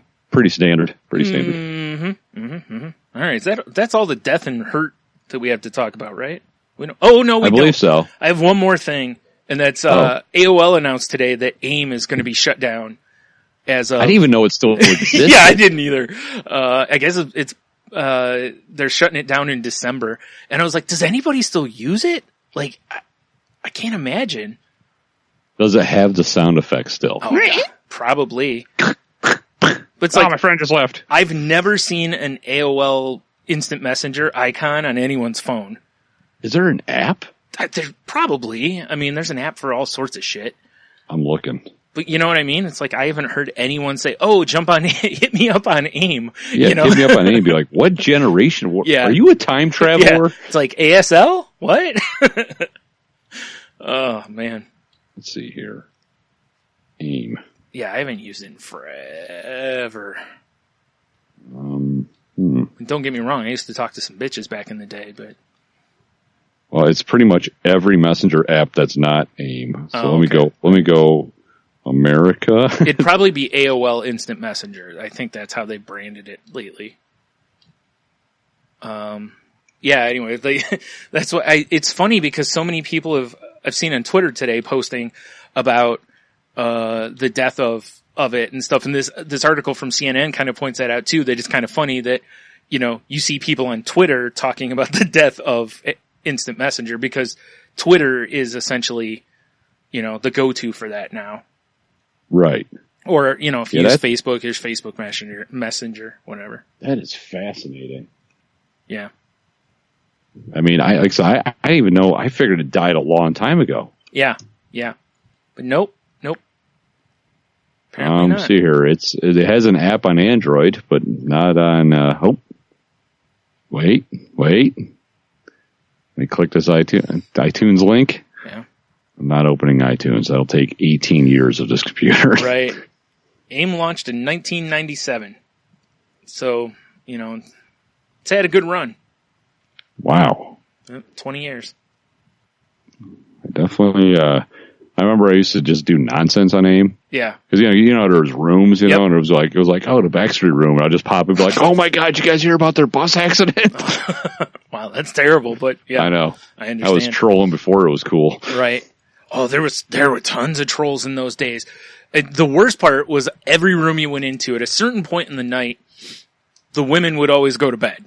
And then there's like 40 guys in there and nobody said a word. It was like the only time people talked was when the women were in there because they were a bunch of thirsty dudes. Oh yeah, for sure. Yeah. I mean, I was in one that was an anime room and for the most part we talked like legitimate stuff, like episodes of anime we had watched and whatever. And then, like after a while, some of these guys that joined were fucking creeps, of course, cause guys on the internet. Guys on the internet. They were probably like, they weren't talking about like hentai and stuff, but it was like, they were talking about like, oh, do you guys watch this? And they'd post pictures sometimes, which took like 6 hours to load cause, cause old school. Yeah. But, oh my God, I remember those. And I just, after a while, I was like, I'm done with this shit. You know, now, flash forward to now, where I'm in like every Twitter room. Yeah, it was, oh God, so many thirsty dudes in those days. Like any technology for the longest time, it was always like 90% guys, 10% women. Now I know there were plenty of things women had, like they had various chat rooms and stuff where like they wouldn't let guys in essentially, but you know, still. And I know various people that met people via that, you know, which, man, can you imagine how much more of a dice roll it was in those days? Oh, I mean, Brian, You Got Mail, the movie. Yeah. You know? You know, the best memory of You Got Mail, the movie, is still standing outside of Hollywood Video, winging those mini discs up onto the roof. Right. Because we were supposed to throw them out, and was there a group of us just outside throwing them up on the fucking roof. Wait, is there, because there should be, a gay porno parody, You Got Mail, M-A-L-E. There's gotta be. Yeah. Somebody had. For sure not Googling it. No, for sure. Somebody had to have done that, though. Yeah. I mean, it just makes sense. Right. But yeah, thirsty guys on the internet. What are they I can't believe AIM was still a thing. Yeah, right? God, that is mind-blowing to me. It's like when I hear people still talk about MySpace off and on, very rarely. Yeah. It's like, really? And I tried logging into because I'm like, I wonder if my page is still there. And I don't remember my password. Yeah, I don't even think I have the email address I used to use for it. So I can't do it. Like, I forgot my password. Oh, yeah. I still have that email. So, I mean, because I'm not going to lie. I have an AOL email that is pretty much like the one I used to sign up for, like junk. You know, like when a website's like, oh, give us your email. I'll give that one. You're like, sure. Okay. Here you go. Yeah. So let me confirm, you're Stewart at garbage at yeah, right. You just have a filter that just puts everything right into the trash. Trash can Brian at yeah. I mean, don't get me wrong, I get actual emails and stuff in it too that I do look at, but it's for the most part it's just junk, you know? Right. And I just didn't get rid of it because it's serviceable as a junk account, you know. Mm-hmm. Which is necessary. Right, because you can't, no matter what email you have, you're going to get shit, you know. This way I can filter most of it to one account instead, you know. Right. So, yeah, good times. Good times. Yeah, so, you had a good run, AOL, but... that blows my mind, man. Or AIM, I should say, because AOL's still a thing, which... I don't understand that either. Yeah, you wouldn't think it would be. I mean, I'm glad it is because, again, you know, junk mail account. But I'm going to AOL.com right now just to see what it is. I haven't been here in... Yeah. I go there because of, you know, the email, but... Yeah, wow, this is taking me back. Yeah. It's basically just updated version of what it used to be. Because I remember you could pick, like, different panels, be like, oh, that's my sports panel. Yep. This is my whatever panel. Right. It's kind of the same thing. Yeah. Yeah, it hasn't really changed a whole lot, which is pretty much all the commentary you really need on... Lots of clickbait. On why it's not relevant. Yeah. Yeah. Or as relevant, however you want to word that. So, yeah. All right, so that's the last of the death and dying and... Fascinating. So what else you got? I have Rick and Morty news. Okay. I'm still not caught up on the end of the season, which is a real bummer. Damn it, man. Yeah. But for a limited time only, certain cities are getting some of that McDonald's Szechuan sauce. Oh, yeah, right. How funny is that? Yeah, that's pretty funny.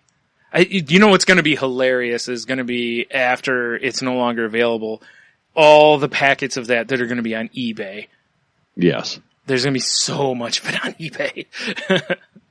It's just, I think it's, because I don't believe that there was some sort of nefarious conspiracy with Rick and Morty and McDonald's. I can't believe that. I more believe that they just wrote it in, and it's been such an internet buzz and hit that McDonald's is like, well, this is clearly a money-making opportunity. Oh, for sure, yeah. They're not stupid. They were like, hey, we can bring this back for a limited time, which helps generate more interest, even though the Rick and Morty thing generated a shit ton of interest because it was trending on Twitter that night. Yes. You know? Like, for instance, if, come Monday when the show drops and suddenly we go viral with, salty pirate dick macaroni. Right. Kraft will take notice. Yeah. And come out with salty pirate peg leg macaroni or something. To that but effect. peg leg will be in quotes. Right. Yeah. Right. Yeah, it's amazing though that, and it really, it is because of that show, because without that, they wouldn't have brought it back probably. They may have, but probably not, since it was only released for Mulan, which is so racist. But not the movie, the fact that they released that sauce only for that movie. Right. Anyway, yeah. Oh, you know what? There was a link. Yep. And I clicked on it. Mm-hmm. It's for the Buttermilk Crispy Tender release. Right. So, ready to celebrate? We're giving away 1,000 limited edition hand-numbered screen-printed posters for all 10 sauces in our legendary lineup, including Szechuan sauce. Mm-hmm. So each sauce down here has its own poster, which some are kind of nifty looking. There you go. Find October 7th. Oh shit, that's tomorrow. This is going to be in the past for you sons of bitches. Yeah, it is. So October 7th, 2017 at 2 p.m. Let's see here. I'm going to pick our state. I'm going to see if anyone around us is going to be doing this. Not that I'm going to participate. Detroit. We'll go with Toledo. Nah, probably boom. Detroit, baby. Oh shit, 2 Toledo restaurants are going to be doing this. Of course, 'cause Toledo's a food test market. Yeah, exactly right. Which ones, out of curiosity? Ah, crap, Brian. I just backed out of it. Never mind then. It's fine. I just was curious. Lasky and Sylvania Avenue. Okay. Oh. I was going to guess the Lasky one, but I wasn't sure. Okay. Sorry about going super local there, folks. Yeah, super duper local. Mm-hmm. Yeah, that's, so each, this is funny because you click on a find participating McDonald's nearest you. Says each McDonald's and location finder will give away limited edition poster stickers while supplies last. Only the McDonald's locations labeled Szechuan available will be giving away Szechuan sauce while supplies last. Right. Which the ones that were picked were not Szechuan available. Oh, so we don't get it? We don't get the Szechuan in our area. That's all right. I wasn't really going to go after it anyway. Although part of me does wonder. Like, I kind of want to, I'm just curious. Well, it's fascinating because it's like you scrolled through this page, right? Mm. And they mentioned the Szechuan in the text. The background for the pick your city is tenders on one side, Szechuan sauce packets on the other side. Right. And then you scroll down, the very first sauce that they're asking, are you obsessed with, is the Szechuan. Obsessed. Damn it. Yeah. So, yeah, Yep. Yeah, just that clown is just sucking the Rick and Morty dick. Why not, right? Yeah, I know. I agree. Why not? Why wouldn't you? It makes perfect sense. And it is interesting, though, to do it as a limited release, because they probably could just make it a permanent thing and people will keep trying it because of Rick and Morty. Because as people discover Rick and Morty and get to that episode, or whatever, or they'll like it. I don't know. I'm sure I had it back in the day, but I don't remember it. Right. So, yeah. All right. I'm just, I don't know, it's fascinating. Yeah, I agree. The way pop culture works. Oh, yeah, definitely. So. All right, you got anything else? No. All right. That's about it. Okay, well, let's do the Dude Mountain update, I guess. Do you have it up, or do you need me to pull it up? I have it up. Okay. Oh, shit. My soundboard completely shat out on me, though. Yeah, that'll happen. Dude Mountain. Wow, it's just like the sound drop. I know, right? It's crazy. All right, so, boom. Start at the bottom. The very bottom, wallowing in the juices of Dude Mountain, is Sir Tuggington of Spank, our friend Big Dev. Yep. And we're just going to start rattling them off. Yep. Love him. You got Clint, the Vengeful Jedi. You got Josh from Bend the Knee. You got Holden D's Nuts. I do believe that's the Waffle Pod. Waffle Dad. God, why can I not remember the name of the pod? Waffle Sunday. There it is. I was like, yeah. You got the Salty Kings, which is our main man, Brian himself. Now, and again, hold on real quick. I moved up one spot. Remember last week where I was like... You are creeping up, my friend. Each week I'm moving one place. You got the Lady Space Violence of Hobie to Honeypot. Mm-hmm. Then you got Randy of Mountain Savage. And then you got me. I've dropped so far in the standings. Yeah, you have. Because existence is pain, Jerry. You got Fuzzy and Fatty. You got Hobie McHobie Face. And then the top three in this order. Number 3, Dr. Feelgood. Dun, dun, dun, dun, dun, dun, dun, dun. John Bond, Tom Glissons. Mm-hmm. And number 1. Who had a hell of a week. You see, he got 12 this week. I know, right? Yeah. How dare he? Yeah, I know. And then coming in at the number 1 spot is Mr. Jekyll himself. Yep. Crushing the competition with 37 points right now. Yeah. Doing pretty good there. Doing pretty good. A couple strong weeks. He told me he's in first in his other fantasy league too, so he's like just crushing left and right. I know, right? It's crazy. Yep. But as we know, who knows? Next week everything could be, backwards. Oh yeah. So we'll see. Shitting the bed could happen once again. Well, I mean, yeah, because some of it was it not last week, but the week before was brutal. Yeah, for sure. Yeah. So we'll see. There we go. We'll just end it off with this. Now I got soundboard back up. Mountain, mountain. There we go. Yeah. Dude Mountain update. Damn right. Goddamn right. All right. So I guess it's Q of the W time, which Yeah. we need to get a damn drop for Q of the W. I agree. We really do need a drop. Since it's something we're definitely doing every week, we really need something for that. You would think we would have something. We need to get to But work. we are clearly assholes. You are correct. Real quick, I told somebody once on not too long ago online that I introduced myself as, or talk about myself as, an asshole with heart of gold, and they didn't believe me. And I'm like, no, really, that's what I was like. My best friend and I, that's how we talk about the podcast too, is that we're assholes, but we're assholes with hearts of gold. It's true. We're like the Robin Hood of assholes. That's weird, but okay. Fighting the sheriff of Taintingham? Taintingham, oh god. I don't know. Sir Grundle of Taintingham. Yes, exactly. He guards the Knobby Bridge. Yeah. So good. All right. Anyway, cue the W. Anywho, so last week we asked y'all, what movie would be much better with a wild orgy scene added? Mm-hmm. Which we had quite a few responses actually, Excellent. at least on FacePage. Mm-hmm. So we'll just start off from the top. Big Dev, he says, for sure the Nick Cage Left Behind movie. Yes, the Left Behind movie based on the Left Behind books. Ghost Rider would also be up there. Really, any Nick Cage movie that isn't Raising Arizona or The Rock would benefit from scrapping the entire movie and just making it a 90-plus minute orgy. That's interesting. Mm-hmm. I don't know. Bad Lieutenant 2 wouldn't be. You remember when we watched that? Oh, that was terrible. God, what a movie. Anyway, yeah. He's Give me the probably kill. right, though. Yeah. Oh, Yeah, no, not definitely. the bees! That'd be really weird in the orgy scene. It's true. It's just a dick that just shoots bees out of it. Oh, that'd be terrible.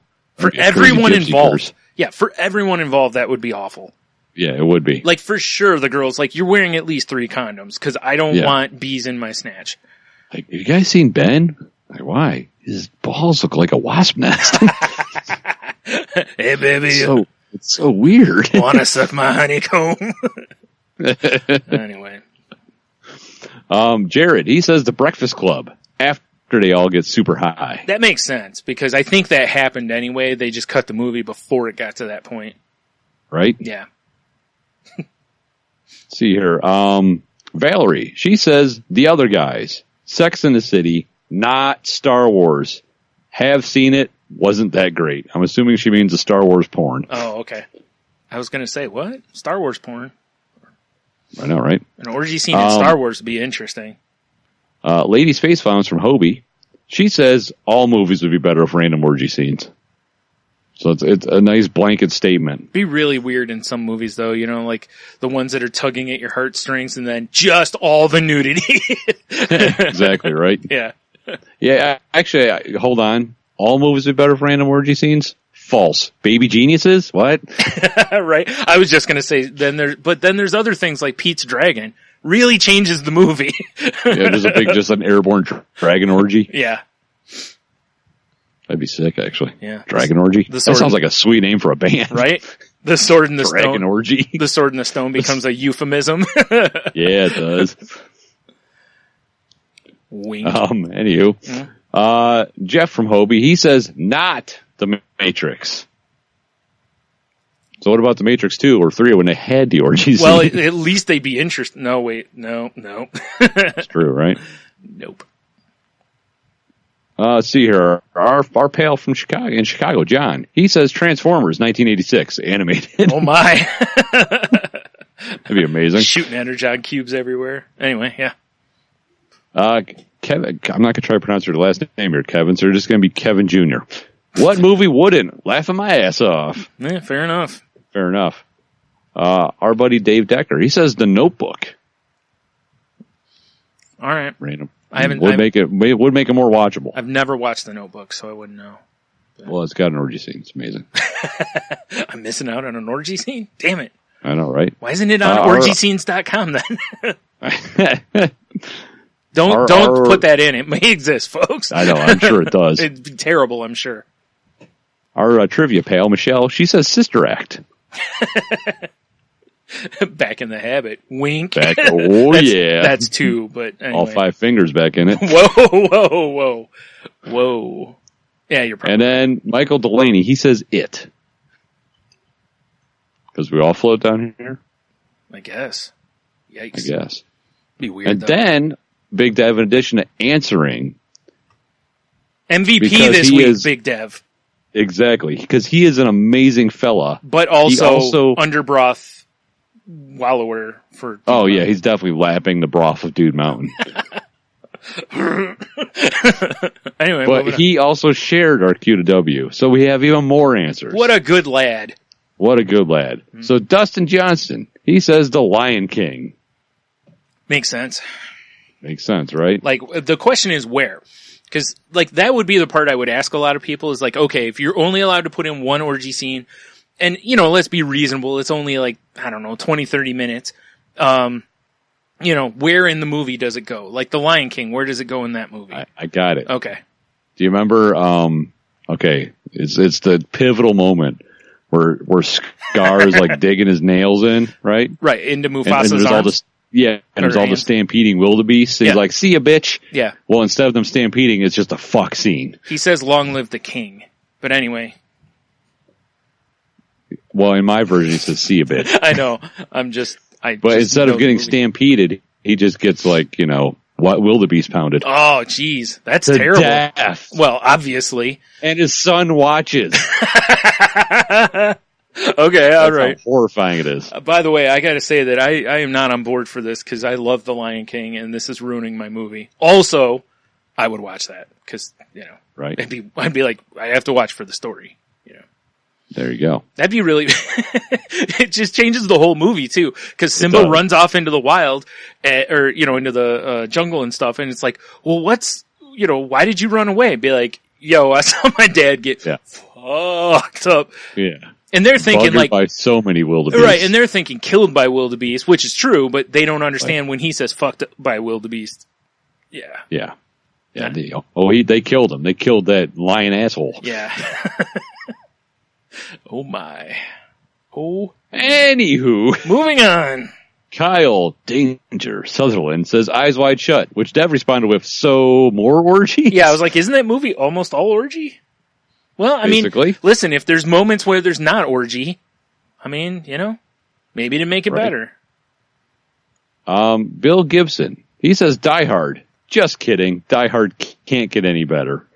Which there's a whole litany of conversation after this. Yeah. And please tell me someone disagreed because an orgy scene would be great in Die Hard. Well, Dev's just said with an orgy it could. Yeah, see, I'm with Dev on this one. Yeah. In fact, you could leave the movie exactly the same, except at the very end, you just tack on an orgy scene, and there it is. It's still great. Like, while credits are rolling, just orgy scene. Just orgy. Yeah. I agree. Yep. All the cops, all the people from the tower, all together, just one big mess of humanity. Right? Mm-hmm. Fair enough. All right, moving on. Eduardo Martin, Hotel for Dogs. See, those are the kind of movies that I love when people mention, like if someone would have been like Harry and the Hendersons, whoa, Ghostbusters, whatever. Yes. Mm-hmm. Gary Sobek, he says Starship Troopers and then adds bug orgies. Oh, okay. I was like, there's already a good amount of nudity in that movie. I'm doing my part. Yeah, right. Bug orgies would be different, yes. though. All right. And Jeff from Hobie, he answers on this thread as well. He says Beauty and the Beast, candelabras having sex with feather dusters, spoons forking dishes, armoires of ottomans. Wow, that's wild. Now, I don't know if he's meaning the live action or the cartoon. Either way, it's arousing. Yeah, fair enough. Sean Coon, Under the Rainbow, which I'm not familiar with that movie. Me either. I'm guessing leprechaun sex. Maybe.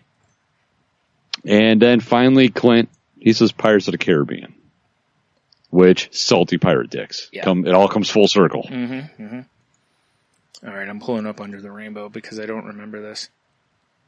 Oh, of course. Jesus. Wow.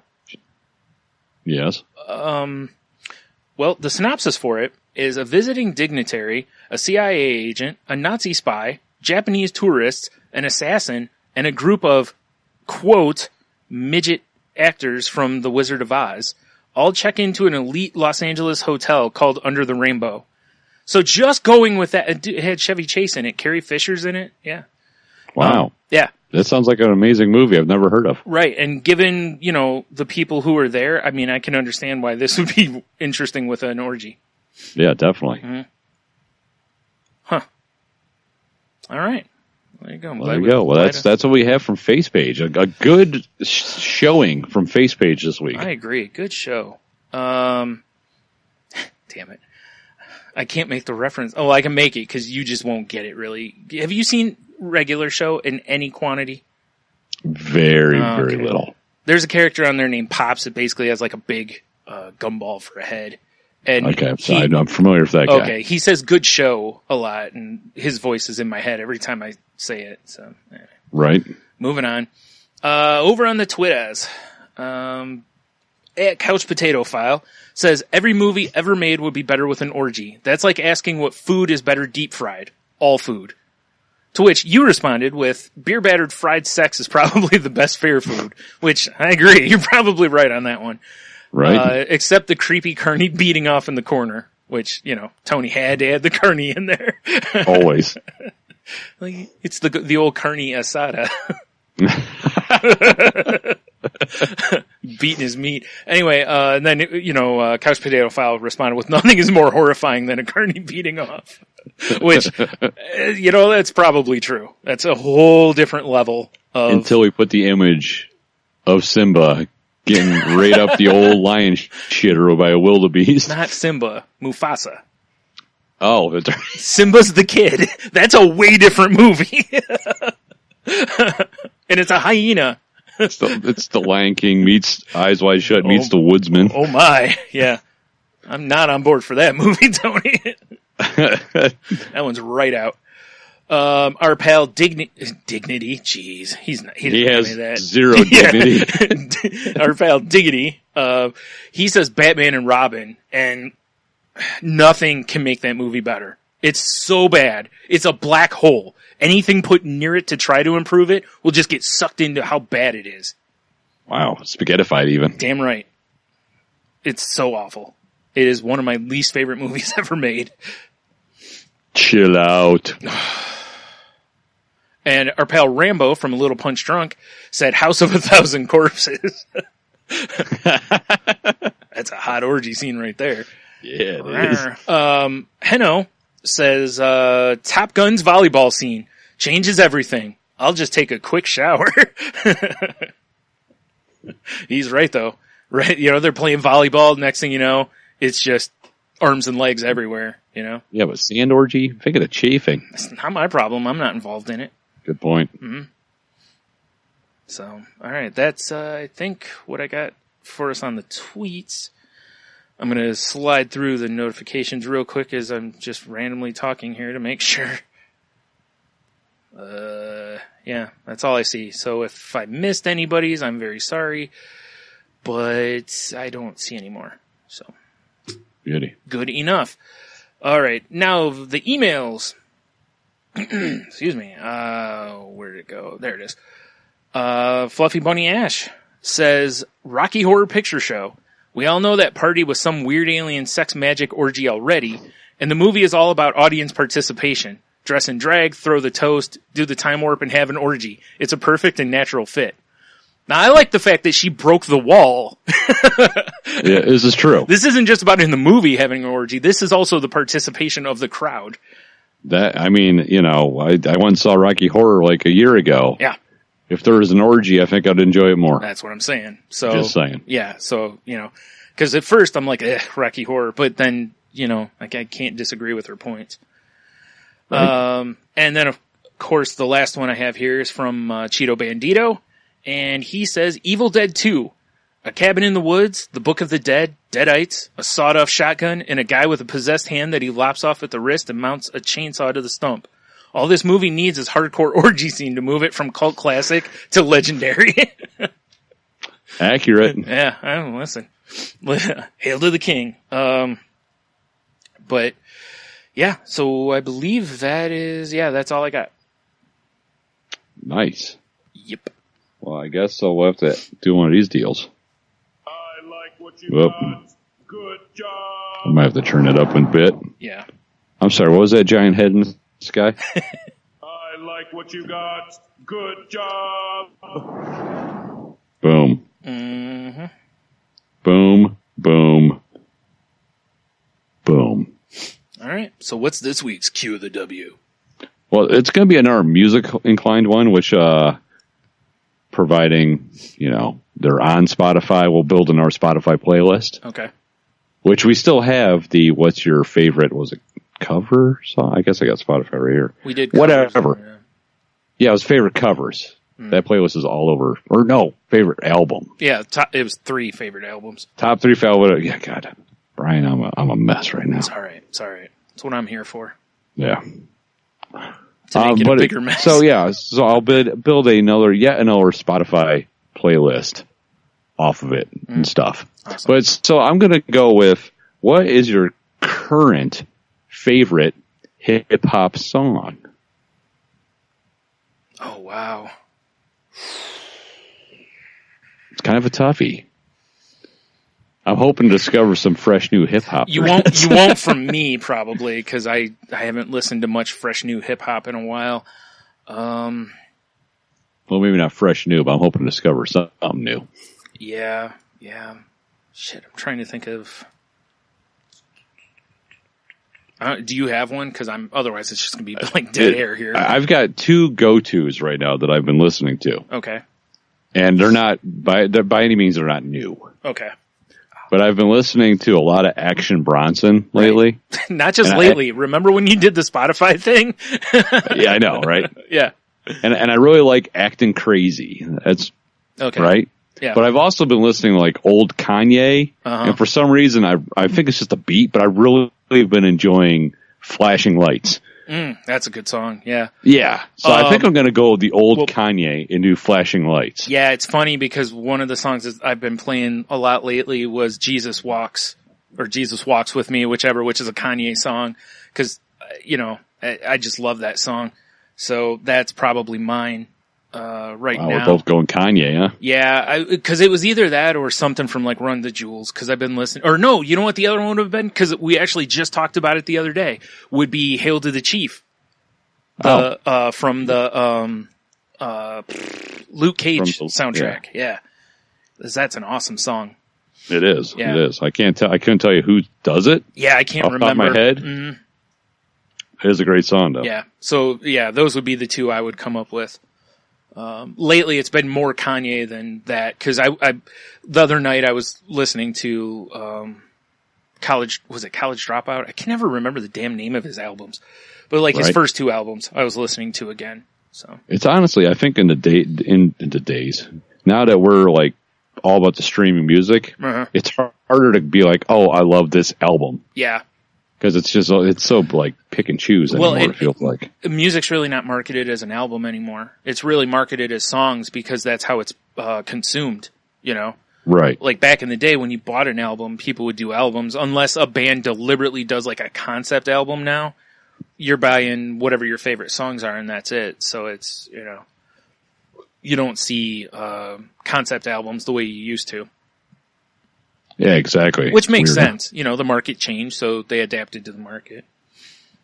So this is I'm just trying to figure out who that. Yeah, fuck it. I'll figure it out later. And concept albums have always been hit or miss anyway. You know, because you know, if you don't dig it, then the whole album sucks for you. Basically, you know, like a couple albums ago, Mars Volta put one out, and it was, you know, the whole album is meant to be played, just basically hit play until it's done.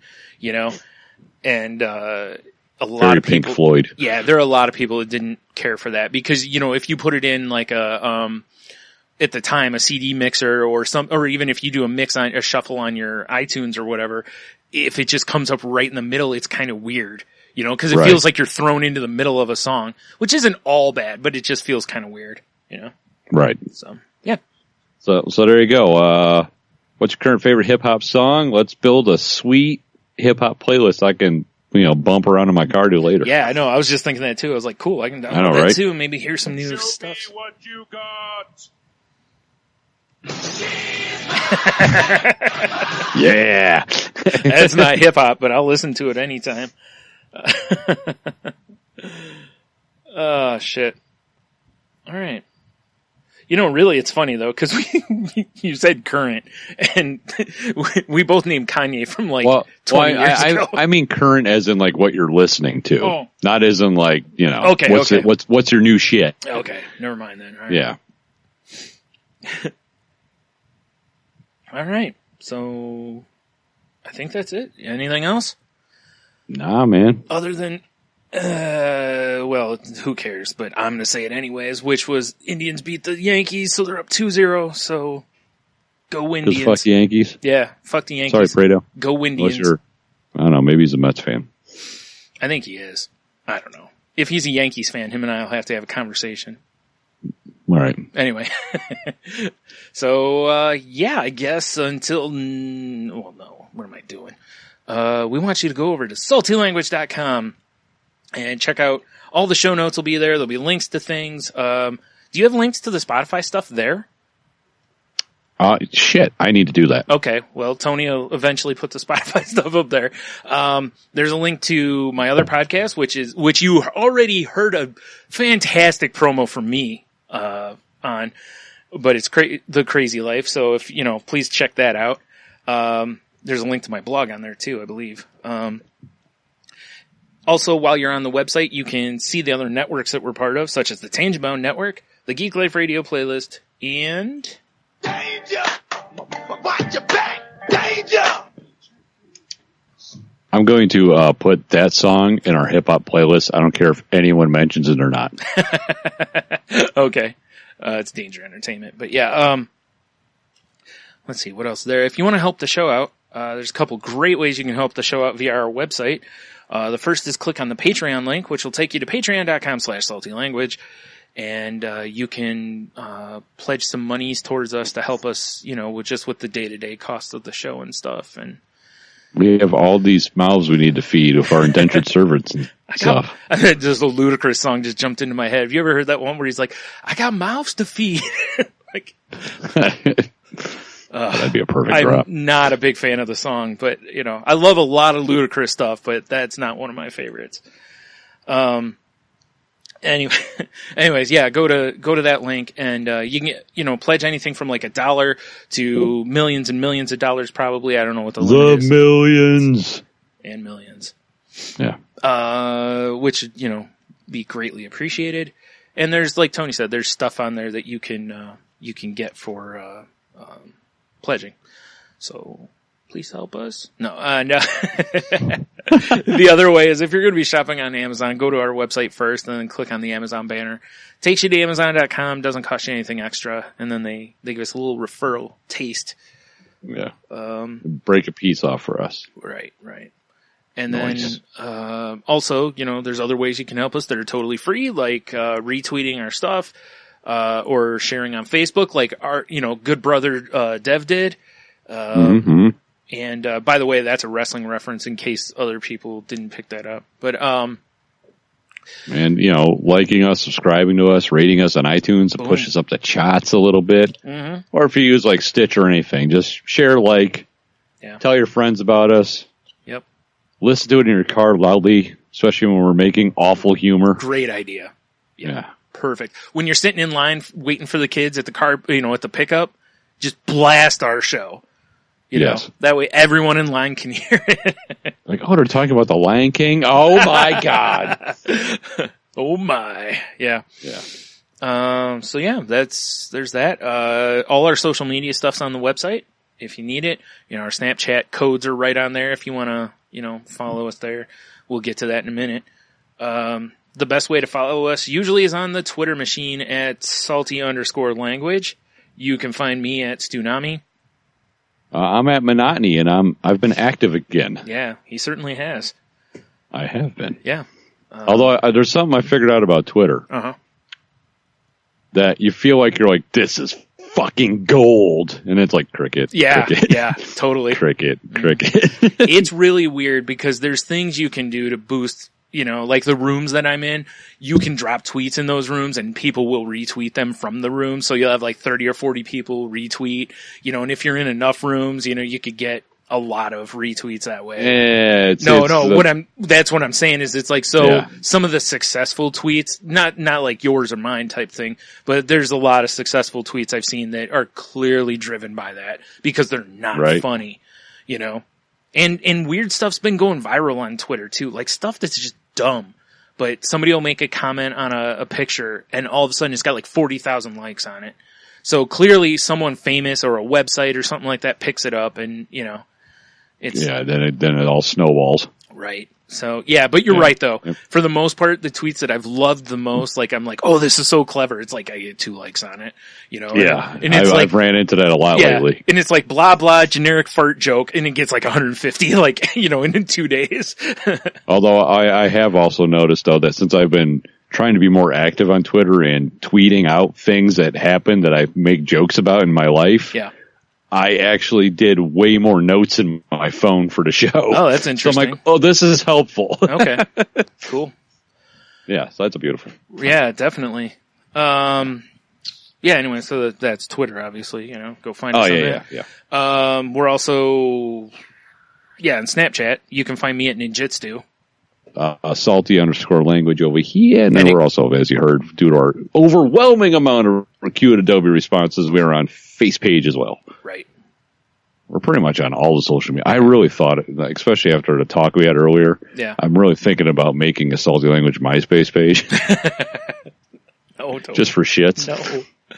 No. We're also on Instagram. If you're on there and want to find us.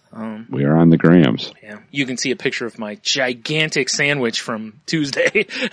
Yeah. So good, though. People have been commenting on it, too. Have they? I haven't even looked. Yes. I forgot on the new phone. I didn't turn on. Usually what I do is I turn off notifications for my accounts and turn on notifications for Salty Language. That way I can see and interact. Because with mine, I'm just too popular. So, no, I'm kidding. I'm just in too many Twitter rooms. If I turn notifications on, it'll be horrible, you know, but for the podcast, it's different. I got to turn them on for Instagram. I haven't done it yet. The gram. Yeah. So, that's, man, what else? I feel like I'm forgetting something else in there. I think that's it, man. Sure. I think we got them all. It feels like, whatever. If not, all the links are on the website. So, you know. There you go. Share us with your friends and such. You know, just help help your boys out. Help a brother out. Yep. So I guess until next time, have a beer, you'll be fine. Man, stay salty. So salty, like a pirate did. And don't forget, kids, to study your Tiddy physics. I'm studying. Me too. Every day. Yeah.